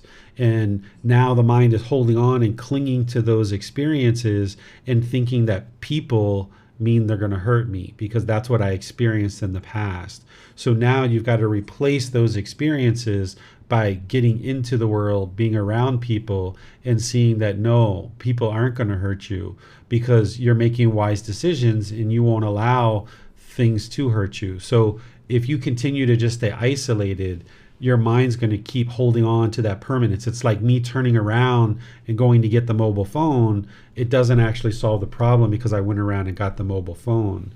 Whereas if you continue to stay at home, it's not actually solving the problem because you're isolated. So you'd like to put the mind in the situation that it otherwise feels discomfort in and train the mind to be comfortable, train the mind to be content and peaceful and joyful in that situation. And where you feel that the pressure is too much, then you go back home, right? And you take off some of the pressure. And now maybe you stay home for a day or two or three, and then you go back out again. And then you stay out for longer and longer periods, being around people. And if you feel the pressure is too much, the dam is coming too much pressure, then okay, you spend some time at home for a little bit. And then as you do this over repeated sessions, interacting in different environments with different people, you slowly, gradually train the mind to get to the point where you've let go of these past experiences, and now the mind has these new experiences where you see that people aren't going to hurt you and they're not going to harm you. Okay, well, that's where a problem comes in, because I will go out and be around other people, but I tend not to interact. So I don't, I'm not sure if it's helping or not. Yeah, it's helping. Because, okay. That's where you're at right now, right? So when you go out now, the level of comfort that you have is just to go out and be around other people. And you're not comfortable in interacting, but right now at least you're getting out and you're going around other people. So now you know the next step in this is to start trying to interact a little bit. And now you start trying to interact a little bit. And this is, remember, it's gradual training, gradual practice, and gradual progress. So you're not going to just go out one time and fix this. Like with the mobile phone, I had to go out 3, 4, 5 times before I realized that when I went out 2 months later by accident without the phone, that I didn't have the fear. And that's just with a phone, right? And you're 72 years old. You've had a lot of experiences over your life. So the mind is holding on, and it's holding on to these experiences. So you need to have enough new experiences that you let go of the old ones.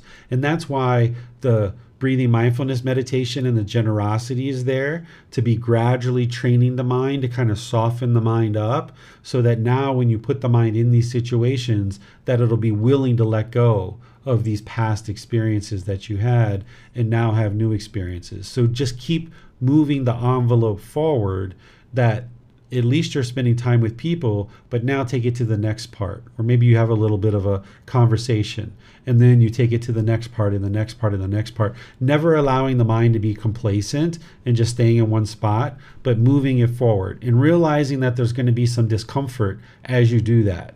The mind's going to want to hold on to its comfort zone. It's not going to want to get outside of its comfort zone. But what you're trying to do is you're trying to plow open the comfort zone. You're trying to break down the comfort zone so that the whole world is a comfort zone for you. That it's not just this small little comfort zone, but you're comfortable in the entire world no matter where you go and what you do and who you interact with. But you'll need to go through some discomfort in order to get to that point. And that's what I talk about, walking through the fire to appreciate the fresh air on the other side. Hey, thank you so much. You're welcome, Jan. Just take your time, slowly but surely. And you have 72 years of experiences to undo. It doesn't look like anyone else has their hand raised, and I don't see any other questions on Facebook. I'm hesitant to share an example. Okay, we just had 2 more hands raised, so we'll go to them first. Looks like we'll go to Max. You dodged the bullet there, Chrissy. No, just kidding. Hold on a second, Max. Let me just say something. Chrissy seems like she's uncomfortable asking a question. So it sounds like she's got a craving, so she should put her mind in the situation that she's uncomfortable with, right? Never mind. Go ahead, Max. I was thinking that it was my turn to share and was a little uncomfortable. And I was saved by Max's hand. But now you still got that craving. So whenever you're ready, if you'd like to ask a question, or if you'd like to share an experience, this can help you get over your craving, right? Because you're putting the mind in the situation that it's uncomfortable with. But yes, Max, go ahead. Okay, so sometimes there's a craving or feeling that I want to be a better parent. So, sorry, how would you go about conquering that, I guess? Sure. So this is common, right? Like whatever skills or whatever wisdom or ability we have, the mind wants more. That's the craving, right? And it's not just about being a parent. It's about your occupation or your money or your house or your car. The mind always wants more. It's not satisfied with where it's at.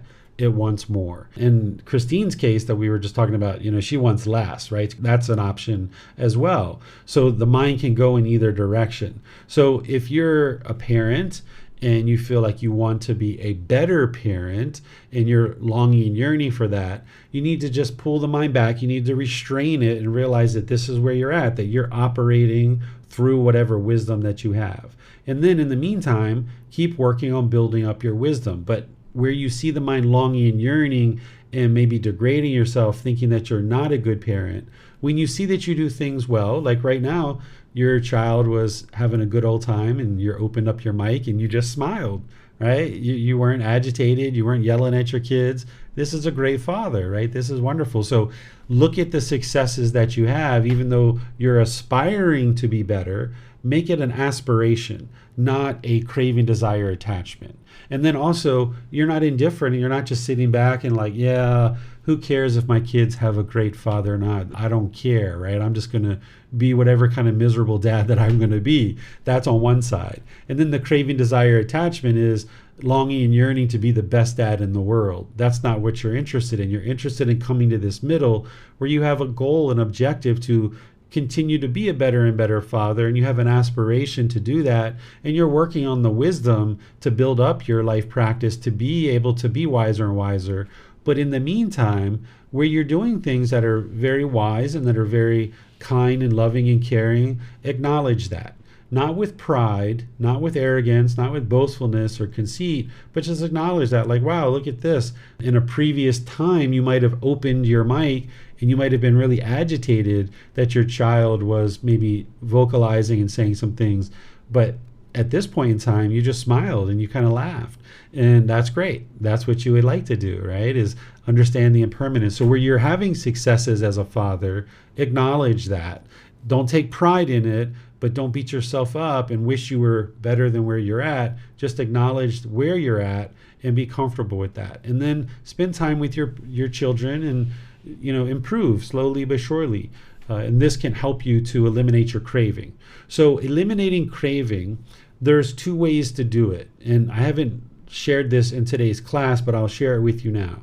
There's completely cutting it off and letting it go, which is breathing mindfulness meditation, generosity, and what I'm teaching you right now, which is distancing yourself from it or putting the mind in the situation that it's otherwise uncomfortable with. This is cutting it off and letting it go. But the other one is to fulfill it, right? So like if I have a longing and yearning to go to the Philippines and I've always wanted to go to the Philippines, I can cut that off and let it go and train the mind that, okay, you don't have any money, you can't go to the Philippines, you're going to have to just let that go. And you can train the mind that way through breathing, mindfulness, meditation, generosity, and training the mind to be content in this situation here in Thailand. Or the other thing you can do is you can actually fulfill it. You can go to the Philippines and see it and experience it.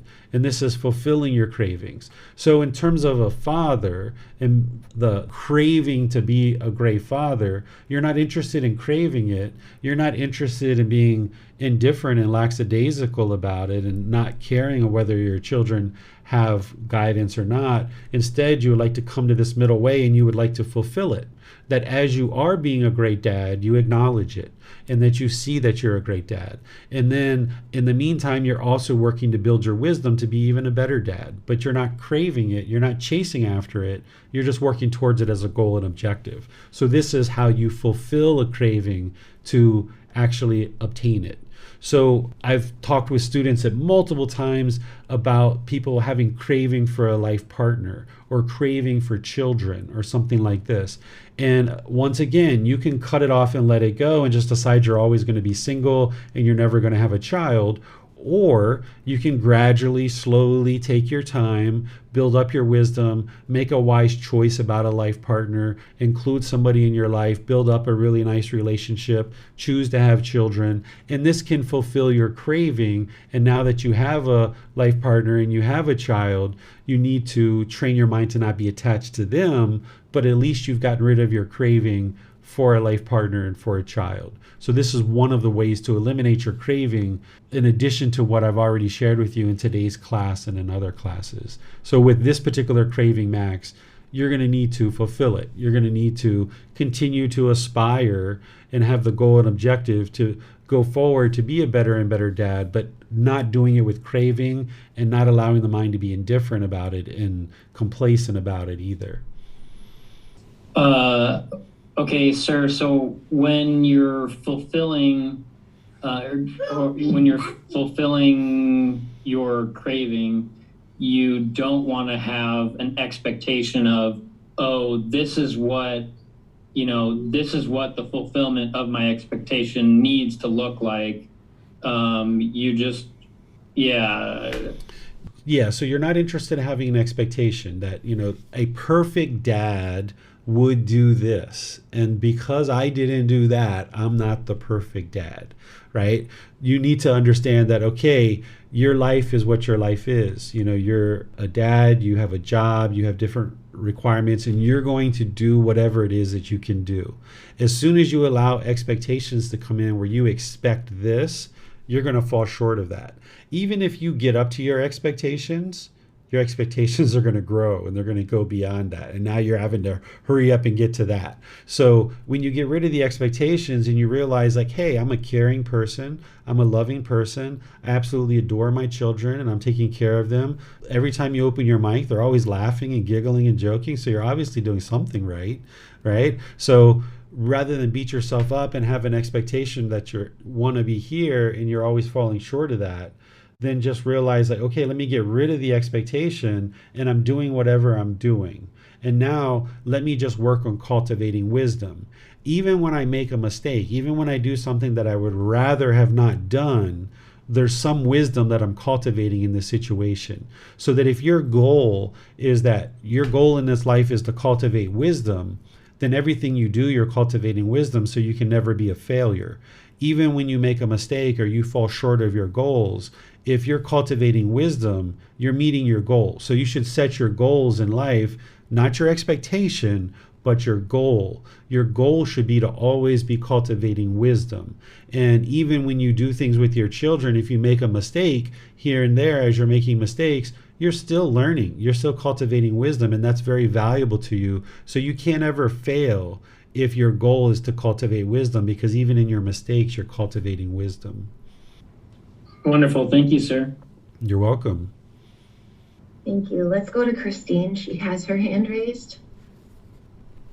Thank you, Chrissy, but I would love to let you go first if you want to, if you feel comfortable. That's okay. Thank you.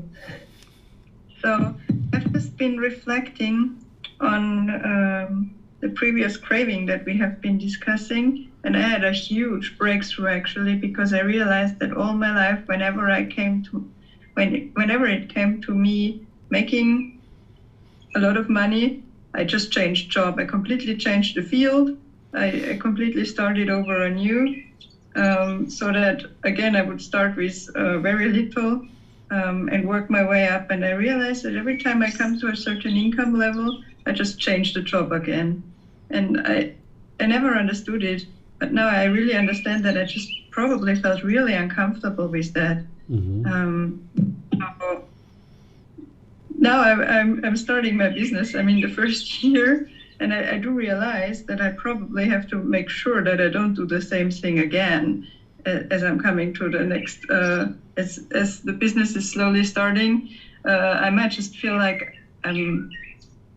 this feeling might come up again. So basically to eliminate the craving, it still feels so absurd to my mind that I can have a craving to have less.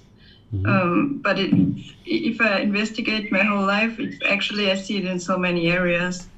And then I would basically just stay with the uncomfortable feeling of making too much money for what I think I could make, and just push through.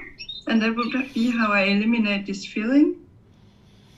Yeah, so remember that the craving, desire, attachment is a mental longing for something with a strong eagerness, chasing after the objects of its affection. So if your object of affection is to make less money, you can chase that. That can be the object of your affection, right? So it's not always that you want more, more, more, more, more. The mind is craving some object. There's some object of your affection, and living this substandard life or a lower life than what you're living is what the mind is craving and longing for.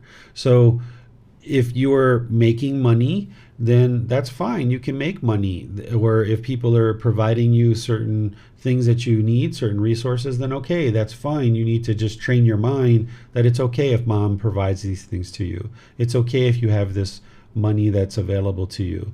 And you're not interested in sitting around in the lap of luxury, it sounds like. So you might practice a certain level of generosity where you give and you share and you help others, and this is completely fine.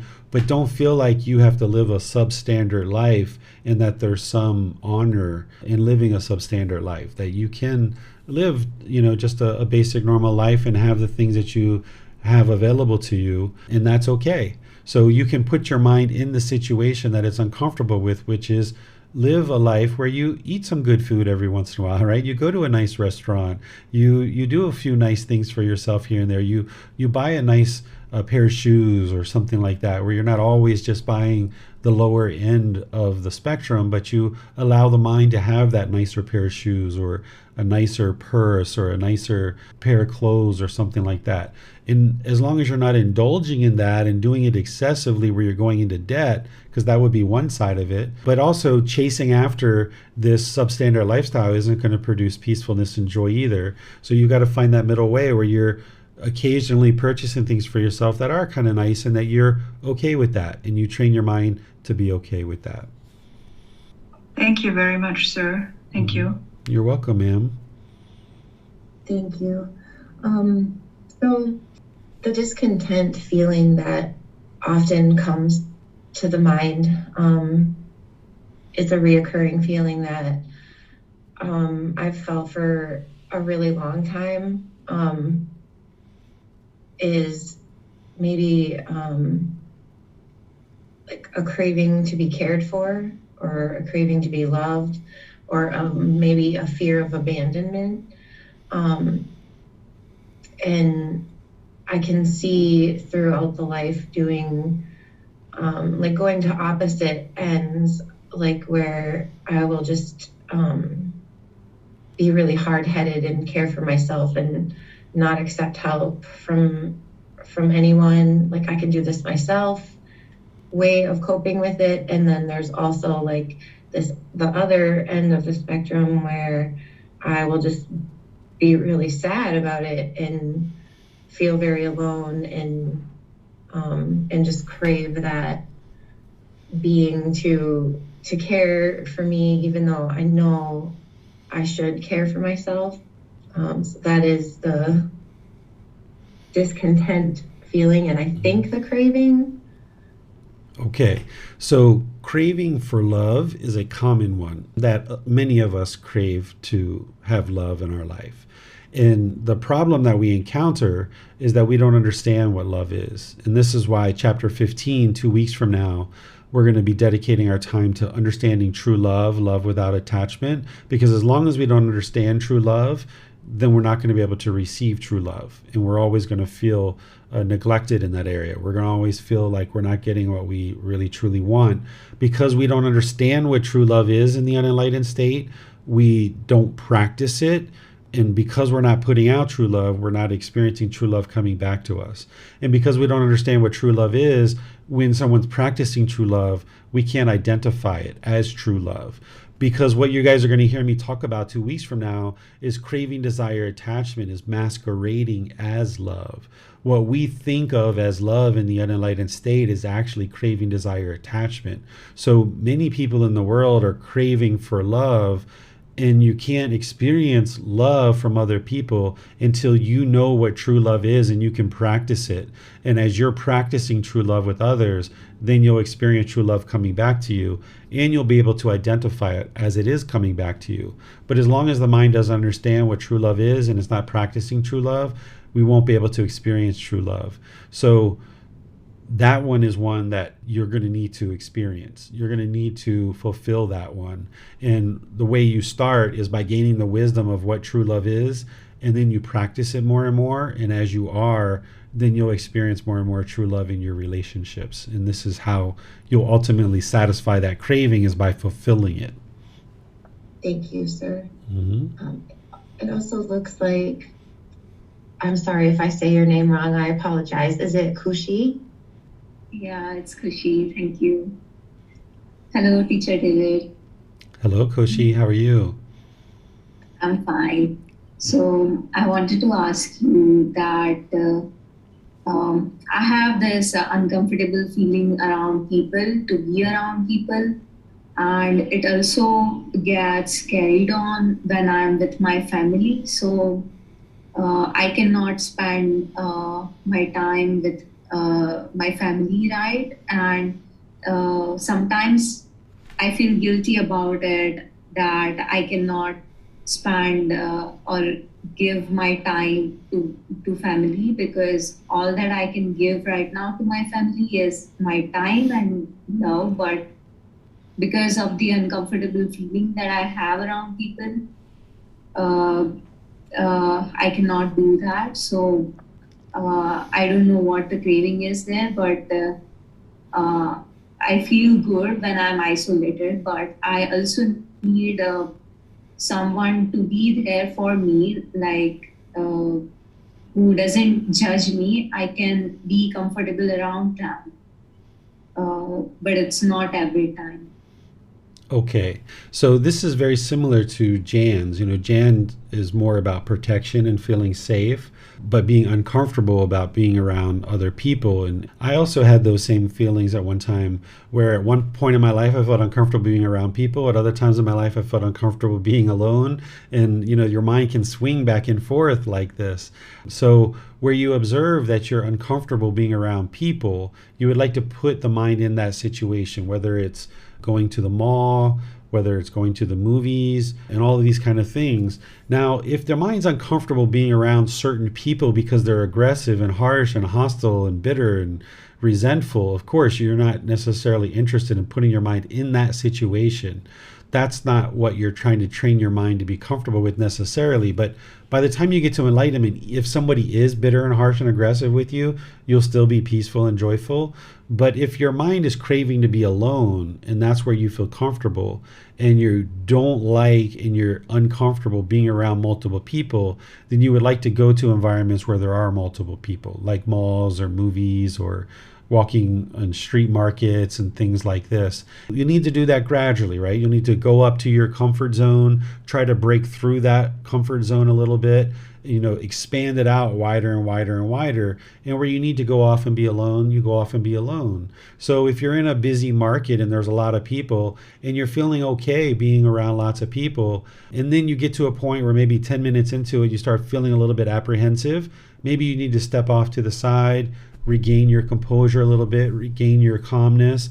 And now after you're there for a couple of minutes and you feel like you've regained your calmness, step back out into the crowd and kind of walk in the market again. This is how you expose the mind to the thing that it doesn't like. You'll see this even in modern psychology. Modern psychology uses the same technique. They call it exposure therapy, where the thing that your mind is uncomfortable with, you expose it to that thing. And now your mind being uncomfortable in that situation, you're going to need to cut off and let go of your attachment in order to regain your peacefulness and your joy. So in this situation, it sounds like you're craving to be alone. That's what you're craving. You're having that craving for permanence, to be alone. And the mind does not like this impermanence of being with other people. So by putting your mind in that situation, you're introducing this impermanence into the mind. And I'll give you guys another example along this line, is that at one point I was noticing that I was meditating at home a lot. And when I would meditate outside at like a temple or at a park or something, the mind didn't like it. And I wasn't getting as good a quality meditation when I was meditating outside of my room, because I was used to meditating in my room so frequently. So what I started doing is I started meditating in the living room, and then I started meditating in the park, and then I started meditating in the temple. And then I would move around to different temples and different environments to meditate, because I noticed that my mind was attached to meditating at home in my room. So this is the same kind of thing, is that you would like to expose the mind to the very thing that it feels uncomfortable with. And in this situation, then you train the mind to be peaceful and joyful in crowds and around other people. Right, but when I am around people and some conversation is going on, there are a lot of thoughts that are popping up in my head, like what they will be thinking, or some self image thoughts like, no, I'm shy, I cannot talk, or something like that. So cutting off the thoughts at that time is really hard. So how can I build up to that point that I can feel comfortable by cutting off the thoughts? Yeah, that's okay if you have those thoughts. Your mind's going to experience those uncomfortable thoughts. You're not going to be a master at this, as you do it the first, second, third, maybe even fourth, fifth, 10th time. But each time you go into that situation, it should get better and better for you. It might actually get more and more challenging for a while, and then it kind of starts being less and less challenging after that. It's kind of like climbing a mountain, and then you kind of walk down the other side. So you're not going to be able to go from craving being alone to the first or second time you go out to be in a crowd that you're instantly going to be comfortable and able to cut off your unwholesome thoughts or negative thoughts that are coming up in the mind. So you're going to need to do this multiple times to get better and better at it. Don't crave perfection, that you should be able to go out into the crowd and instantly get to the point where you're comfortable. Like I shared with my phone, I needed to do that 3, 4, 5 times before I realized that the mind was peaceful. And that was just with the phone. So with this situation that you're having, you're going to need to do that many times. And like I mentioned, it might get more and more challenging before it gets better. But you got to know that you have to walk through this fire to appreciate the fresh air on the other side, and just gradually work with it, gradually expose the mind to it, and just know that this is part of the process, that you're not going to get perfection in the first time, second time, third time. It's going to take multiple situations, and you're going to feel uncomfortable in those situations. And that's the whole reason why you're putting the mind in that situation, is because it does feel uncomfortable in that situation. You almost treat the mind like a third entity, like it's almost like this child that it doesn't want to brush his teeth. And you're like, go brush your teeth. And it's like, no, I don't want to brush my teeth. Come on, you got to go brush your teeth. No, I don't want to go brush my teeth. I don't want to brush my teeth, right? And you're like, come on in here. Let me show you the toothbrush. Let me put the toothpaste on for you. Look, that mommy, daddy's going to brush our teeth. Look, it's nice and clean. Oh, wow, my breath feels so fresh. I'm so glad I brushed my teeth, right? So you kind of coax the mind a bit to kind of move forward, where the mind's going to want to stay stuck in the rut. It's going to want to stay stuck in the darkness and stay alone. It's going to feel uncomfortable to go out into the crowd. And you've got to kind of coax it a little bit and treat it like this third entity. And be like, come on, I know you're not going to like it, but just come on, you're going to get out here. And that's where you arise your dedication, your determination, and your diligence, and have confidence that these teachings are going to lead you to an improved condition of mind. Okay, thank you. You're welcome. Marcy also has her hand raised. Let's go to Marcy. Thank you, Chrissy. Thank you, Teacher David. So I want to just try to explain the situation as best I can. So I have a closet, and inside this closet I have a big rack, and the rack cracked, and now this rack contains all of my clothes. So I said, okay, Marcy, now's a good time to train the mind in doing some kind of generosity. You have all these clothes, you're never going to wear them all. Let's go through them and let's get rid of them. Well, as I'm going through stuff and I'm bagging stuff, and I will say that I did get 3 trash bags full of clothes that I'm going to donate. But as I sit here and I look at these trash bags of clothes, and I know that I took some clothes and garment as I was going through it, I picked it up and I said, ooh, I really love this shirt. I really love the way the shirt looks. I love the texture of this shirt, but I don't ever have a chance to wear it. It's not something I wear all the time. It usually just hangs in my closet. So I took it and I put it in a donation bag. Now I have this shirt haunting me. It's sitting in these bags. I'm staring at them, and I'm like, I know there's craving there, but what? I crave a shirt? Is this what I'm craving, is a shirt? And why am I craving this shirt? Is it just because of the texture of how it feels or how it looks? Like I want to know what the underlying is, because I sat here and really mindfully tried to go through these clothes, and if it was something I wasn't wearing on a routine basis, was it something that I needed, I was getting rid of it. And now I have 3 bags of clothes that I stare at. Mm-hmm. And next step, to get rid of them and donate them. Yes. So this is craving, desire, attachment, because the word that you used at the beginning is that I love this shirt. And this is where you start to learn that this word love is we're using it in a way that is actually craving, desire, attachment. Because if we understand in 2 weeks what love is this is that you have a genuine interest in seeing this being be well, right? So what we tend to learn as we understand what true love is that we can't love a shirt.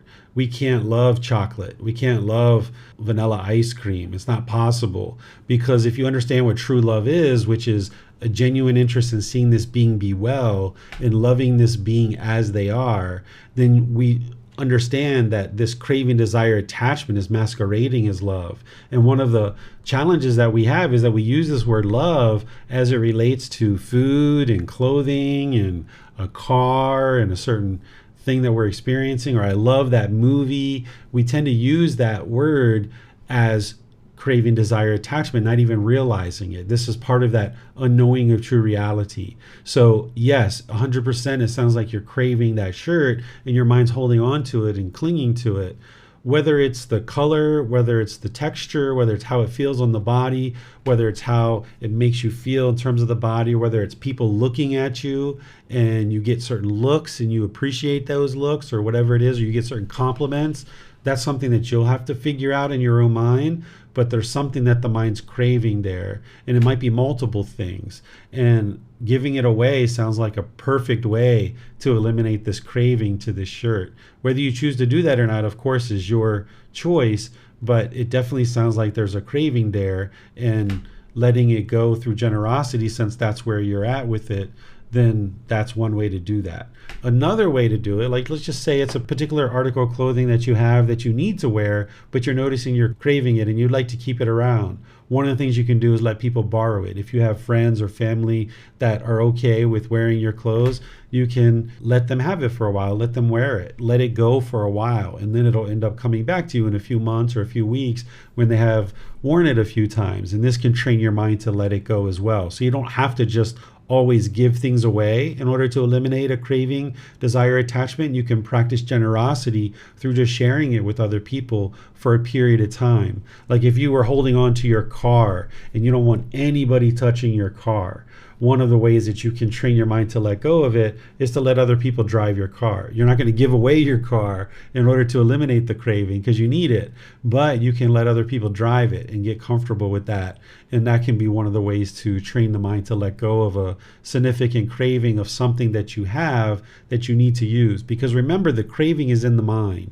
It's not the object itself. So you could give away this shirt, or if you'd like to keep it around, let somebody else borrow it and then see how the mind feels about that. So my follow-up question to you, Teacher Dave, would be this. Would it be, because I'm really interested in kind of like stomping out my attachment to clothes, do you think that if knowing that I still have this pulling towards these articles of clothing, even if I put my foot down to my mind and say, no, I'm taking these and I'm donating these, and kind of forcing the mind to deal that once they're in that donation center, I have no way of getting them back, would that be unbeneficial to me for the mind? Or is that okay, or a beneficial way for me to kind of how to deal with my mind right now? Because I feel like my mind is being very unruly right now, and I kind of don't want to give in. So I almost have like this stubbornness not to give in to the mind. Yeah, that's a beneficial way to eliminate it. You can give away the clothing and that will eliminate the craving. You might feel uncomfortable as you're doing it, and once you have done it, you might feel a bit of frustration or uncomfortableness or agitation, But that's the red light showing you like, yeah, you're on the right track here. You have to walk through that fire to appreciate the fresh air on the other side. And as you triggered this craving by giving away the clothes, then the frustration arises, or the agitation arises, or the annoyance arises. So that is one way to do it. And there's plenty of things that you can do that with. But I'm just sharing with you that don't feel like you have to do it that way, that there are other options as well. So that's why I gave you the other examples. But with clothing, this is a very common way that some people do it. Like when I first started getting deep into these teachings, I gave away all my clothes and I started wearing these white clothes, these simple clothes. So this is one of the things that you can do. And with clothing, not only is it helping you to eliminate any craving, desire, attachment, but it's also helping you to eliminate some personal existence view as well, because of that self-image that's in there that the mind's clinging to. So you're kind of getting that benefit as part of it as well. Yeah, and I did find that a lot of the clothes that I was holding on to because it was some kind of memory or experience was attached to it. And, you know, I was working with my mind and saying, that's wonderful that you had this experience with this shirt, but pass it along to somebody else and maybe they'll have an experience or something. And I don't know if that's a good or beneficial way, but it was like a very cathartic kind of process of picking up each shirt and looking and setting aside and getting rid of. But I have a lot of graphic tees, and I've tended to collected a lot of graphic tees over my lifetime. And I can tell you none of my graphic tees went into those bags, but there's some of them that I know I'll never wear again. So I know I still got work to do, but thinking this might be the first step of kind of like trying to, I almost want to just like sever that attachment. Like, you know, let this stuff go. It's in the bag. Don't re-rummage through it. Let it go. So, yeah, this is kind of the layered effect of craving, that maybe like this outer layer of clothing, you're seeing how much of a challenge it is for you to let it go. So you've got to work through that, and you've got to kind of let that outer layer go. And then now there's like other clothing that you know you're not ever going to wear, but you're still holding on to it. And it's going to take you some more time to let that go. But when you let this first layer of clothing go, when you feel the liberation of having done that, and it might take you a few hours or a few days to feel that, but when you feel that peace and joy because of letting those things go, then you're going to be more likely to be willing to let go of these other things. So this is common, that there's multiple layers here. And what you were talking there about, like kind of like talking to the mind, like somebody else might have an experience with these clothing, and I'm interested in that, seeing other people have a great experience with these clothing.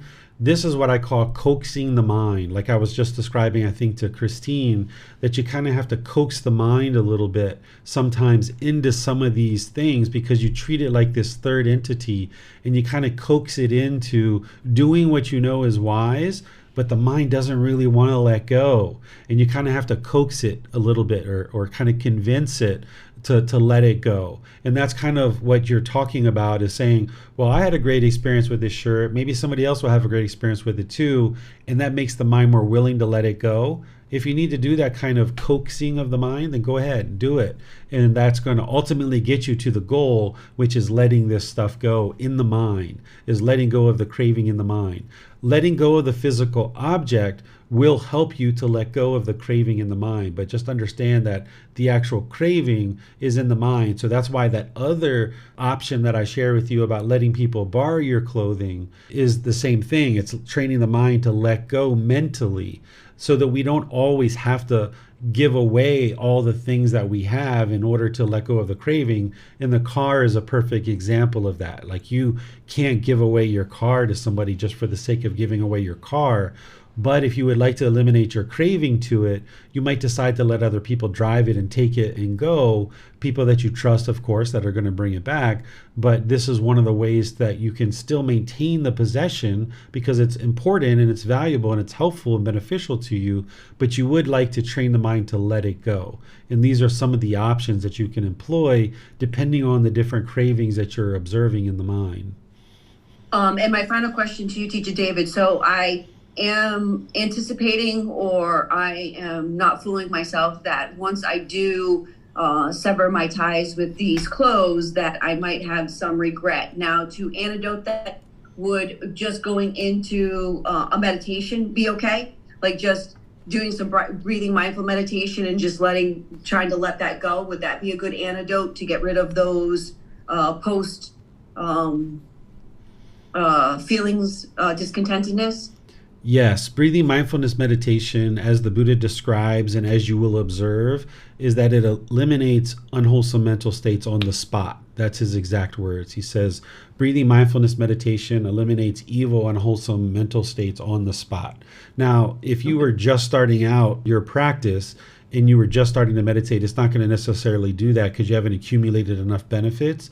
But if you've been practicing for enough time, like you have been, you'll notice that the accumulated benefits of having done breathing mindfulness meditation for a long-term period, for 6 months, for a year, 2 years, that when you're experiencing discontentedness, you can go into meditation, and even if it's just a 5-minute little thing, you can let go of discontentedness. So this is one of the ways to redirect the mind, is through the actual meditation itself. Okay. All right. Thank you so much, Teacher David. I appreciate it a great deal. Wish me luck. You're very welcome. There's no such thing as luck. It's cause and effect. All right. I'm gonna have Winnie put the bags in my car. They are going. Yeah, this is very helpful for the mind. All right. Thank you very much. Yep. Are there any other questions that you guys have? It appears that is all the questions we have at this time, sir. Okay. Well, I'll just end class by, as I always do, thanking you guys for choosing to learn and practice the teachings of the Buddha. You learning and practicing these teachings is the very best thing that you could ever do for your mind, for the people close to you and all those around you. Because as you're training your mind to get closer and closer to enlightenment, you're becoming more and more peaceful, more and more joyful. And you're interacting with people in the world in more and more healthy ways, more and more harmless ways. And I really admire people who choose to learn and practice these teachings. So when people come to learn with me, whether it's online or in personal guidance sessions or at the temple or whatever, I always admire people who spend time and effort and dedication to work on their own practice and work on their own mind, because this is the most loving and kind and compassionate thing you could do. Is yes, learning and practicing these teachings is helping you, but it's also helping the people close to you and helping all of humanity, because you're putting less and less harm in the world. So keep that in mind when you're really struggling with some of these attachments and you're really feeling uncomfortable and your mind just doesn't want to go to that next step. Try to dig deep and try to push through that craving, and know that there's some painful feelings there and they're impermanent. They're not going to be permanent, and you can push through that. And you're doing this for yourself, you're doing this for the people close to you, and you're doing it for all of humanity, because as you train the mind to let go of these cravings, you're going to become more and more peaceful and more joyful, and that benefits you, those close to you, and all of humanity. So lots of admiration and respect for all of you guys that are dedicated to learning and practicing these teachings. Next week on Sunday, we're going to be in chapter 14, which is titled Cultivating Healthy Mental States, Loving Kindness, Compassion, Sympathetic Joy, and Equanimity. This is where I'm going to introduce you to the Brahma Viharas. These are 4 healthy mental states that you need to cultivate in the mind, and we've already kind of touched on them here and there, but next week I'm going to go into them in detail, and I'm going to be explaining to you what they antidote, not only what they are, but what they're remedying in the mind, because there's very specific things in the mind that these are antidoting. Some people during the lifetime of the Buddha, and even now, they refer to him like a doctor, that there's certain symptoms that the mind is experiencing, and he's providing a prescription to antidote that and remedy that. And you'll see that very clearly with the Brahma Viharas, that these 4 healthy mental states, they're remedying certain things that are going on in the mind. So I'm going to explain to you what each one of these 4 healthy mental states are, and what they're actually remedying in the mind, and how to cultivate that mental state, because you'll need to cultivate these 4 healthy mental states in order to get to enlightenment. And then on Wednesday, we're going to be doing loving kindness meditation, which you're always welcome to attend live or the replay. This is where I'm going to be guiding you guys through a loving kindness meditation session. And students come together to encourage, support, and motivate each other in their meditation practice. And you can do that on each Wednesday if you like. After the meditation, I open up to any and all questions that you have. It's just free form questions. So these kind of questions like this, if you're challenged with identifying your cravings, you can come to a Wednesday class. You can send me a private message. You can post in Facebook. You can schedule personal guidance. These are all ways that you can get help to develop this skill and this ability to identify your cravings through analyzing the mind. Like what Christine was doing there, where we talked a little bit, and then when other people were asking questions, she was still reflecting. She was still analyzing the mind, and she was kind of figuring out certain things about her mind. This is what you would like to do, is you'd like to be inquisitive. You'd like to look internal in the mind, where in the unenlightened state, when we lack wisdom, we look external. And we start looking at everybody else around us and how everyone else is causing us problems. It's unfair. This person's doing this to us. This person's doing that to us. This person's this way. This person's that way. Oh, my life is miserable because everybody else is causing me problems. That's what the unenlightened mind will tend to do when it lacks wisdom. But when you have this wisdom to know that it's craving, desire, attachment that's causing your discontent feelings, and you just need to identify what they are, then you can just look internal and start building that skill and ability just like you did with meditation. So feel free to ask these questions as you go forward and develop this ability to analyze the mind and identify your cravings. So thank you all for joining. Thank you, Chrissy, for moderating. I appreciate all your guys' time and attention to learn and practice these teachings. We'll see you guys in one of these future classes. Have a very lovely and wonderful rest of your day. Sawadee krap. Thank you for listening to this podcast. To provide support for this podcast, visit patreon.com/support Buddha. To access more teachings, visit buddhadailywisdom.com. There, you will discover a full range of courses, retreats, and online resources to assist you on the path to enlightenment. Remember to establish a daily, consistent meditation practice, along with learning and practicing these teachings. A well-developed meditation practice is the foundation in which to train the mind to attain enlightenment.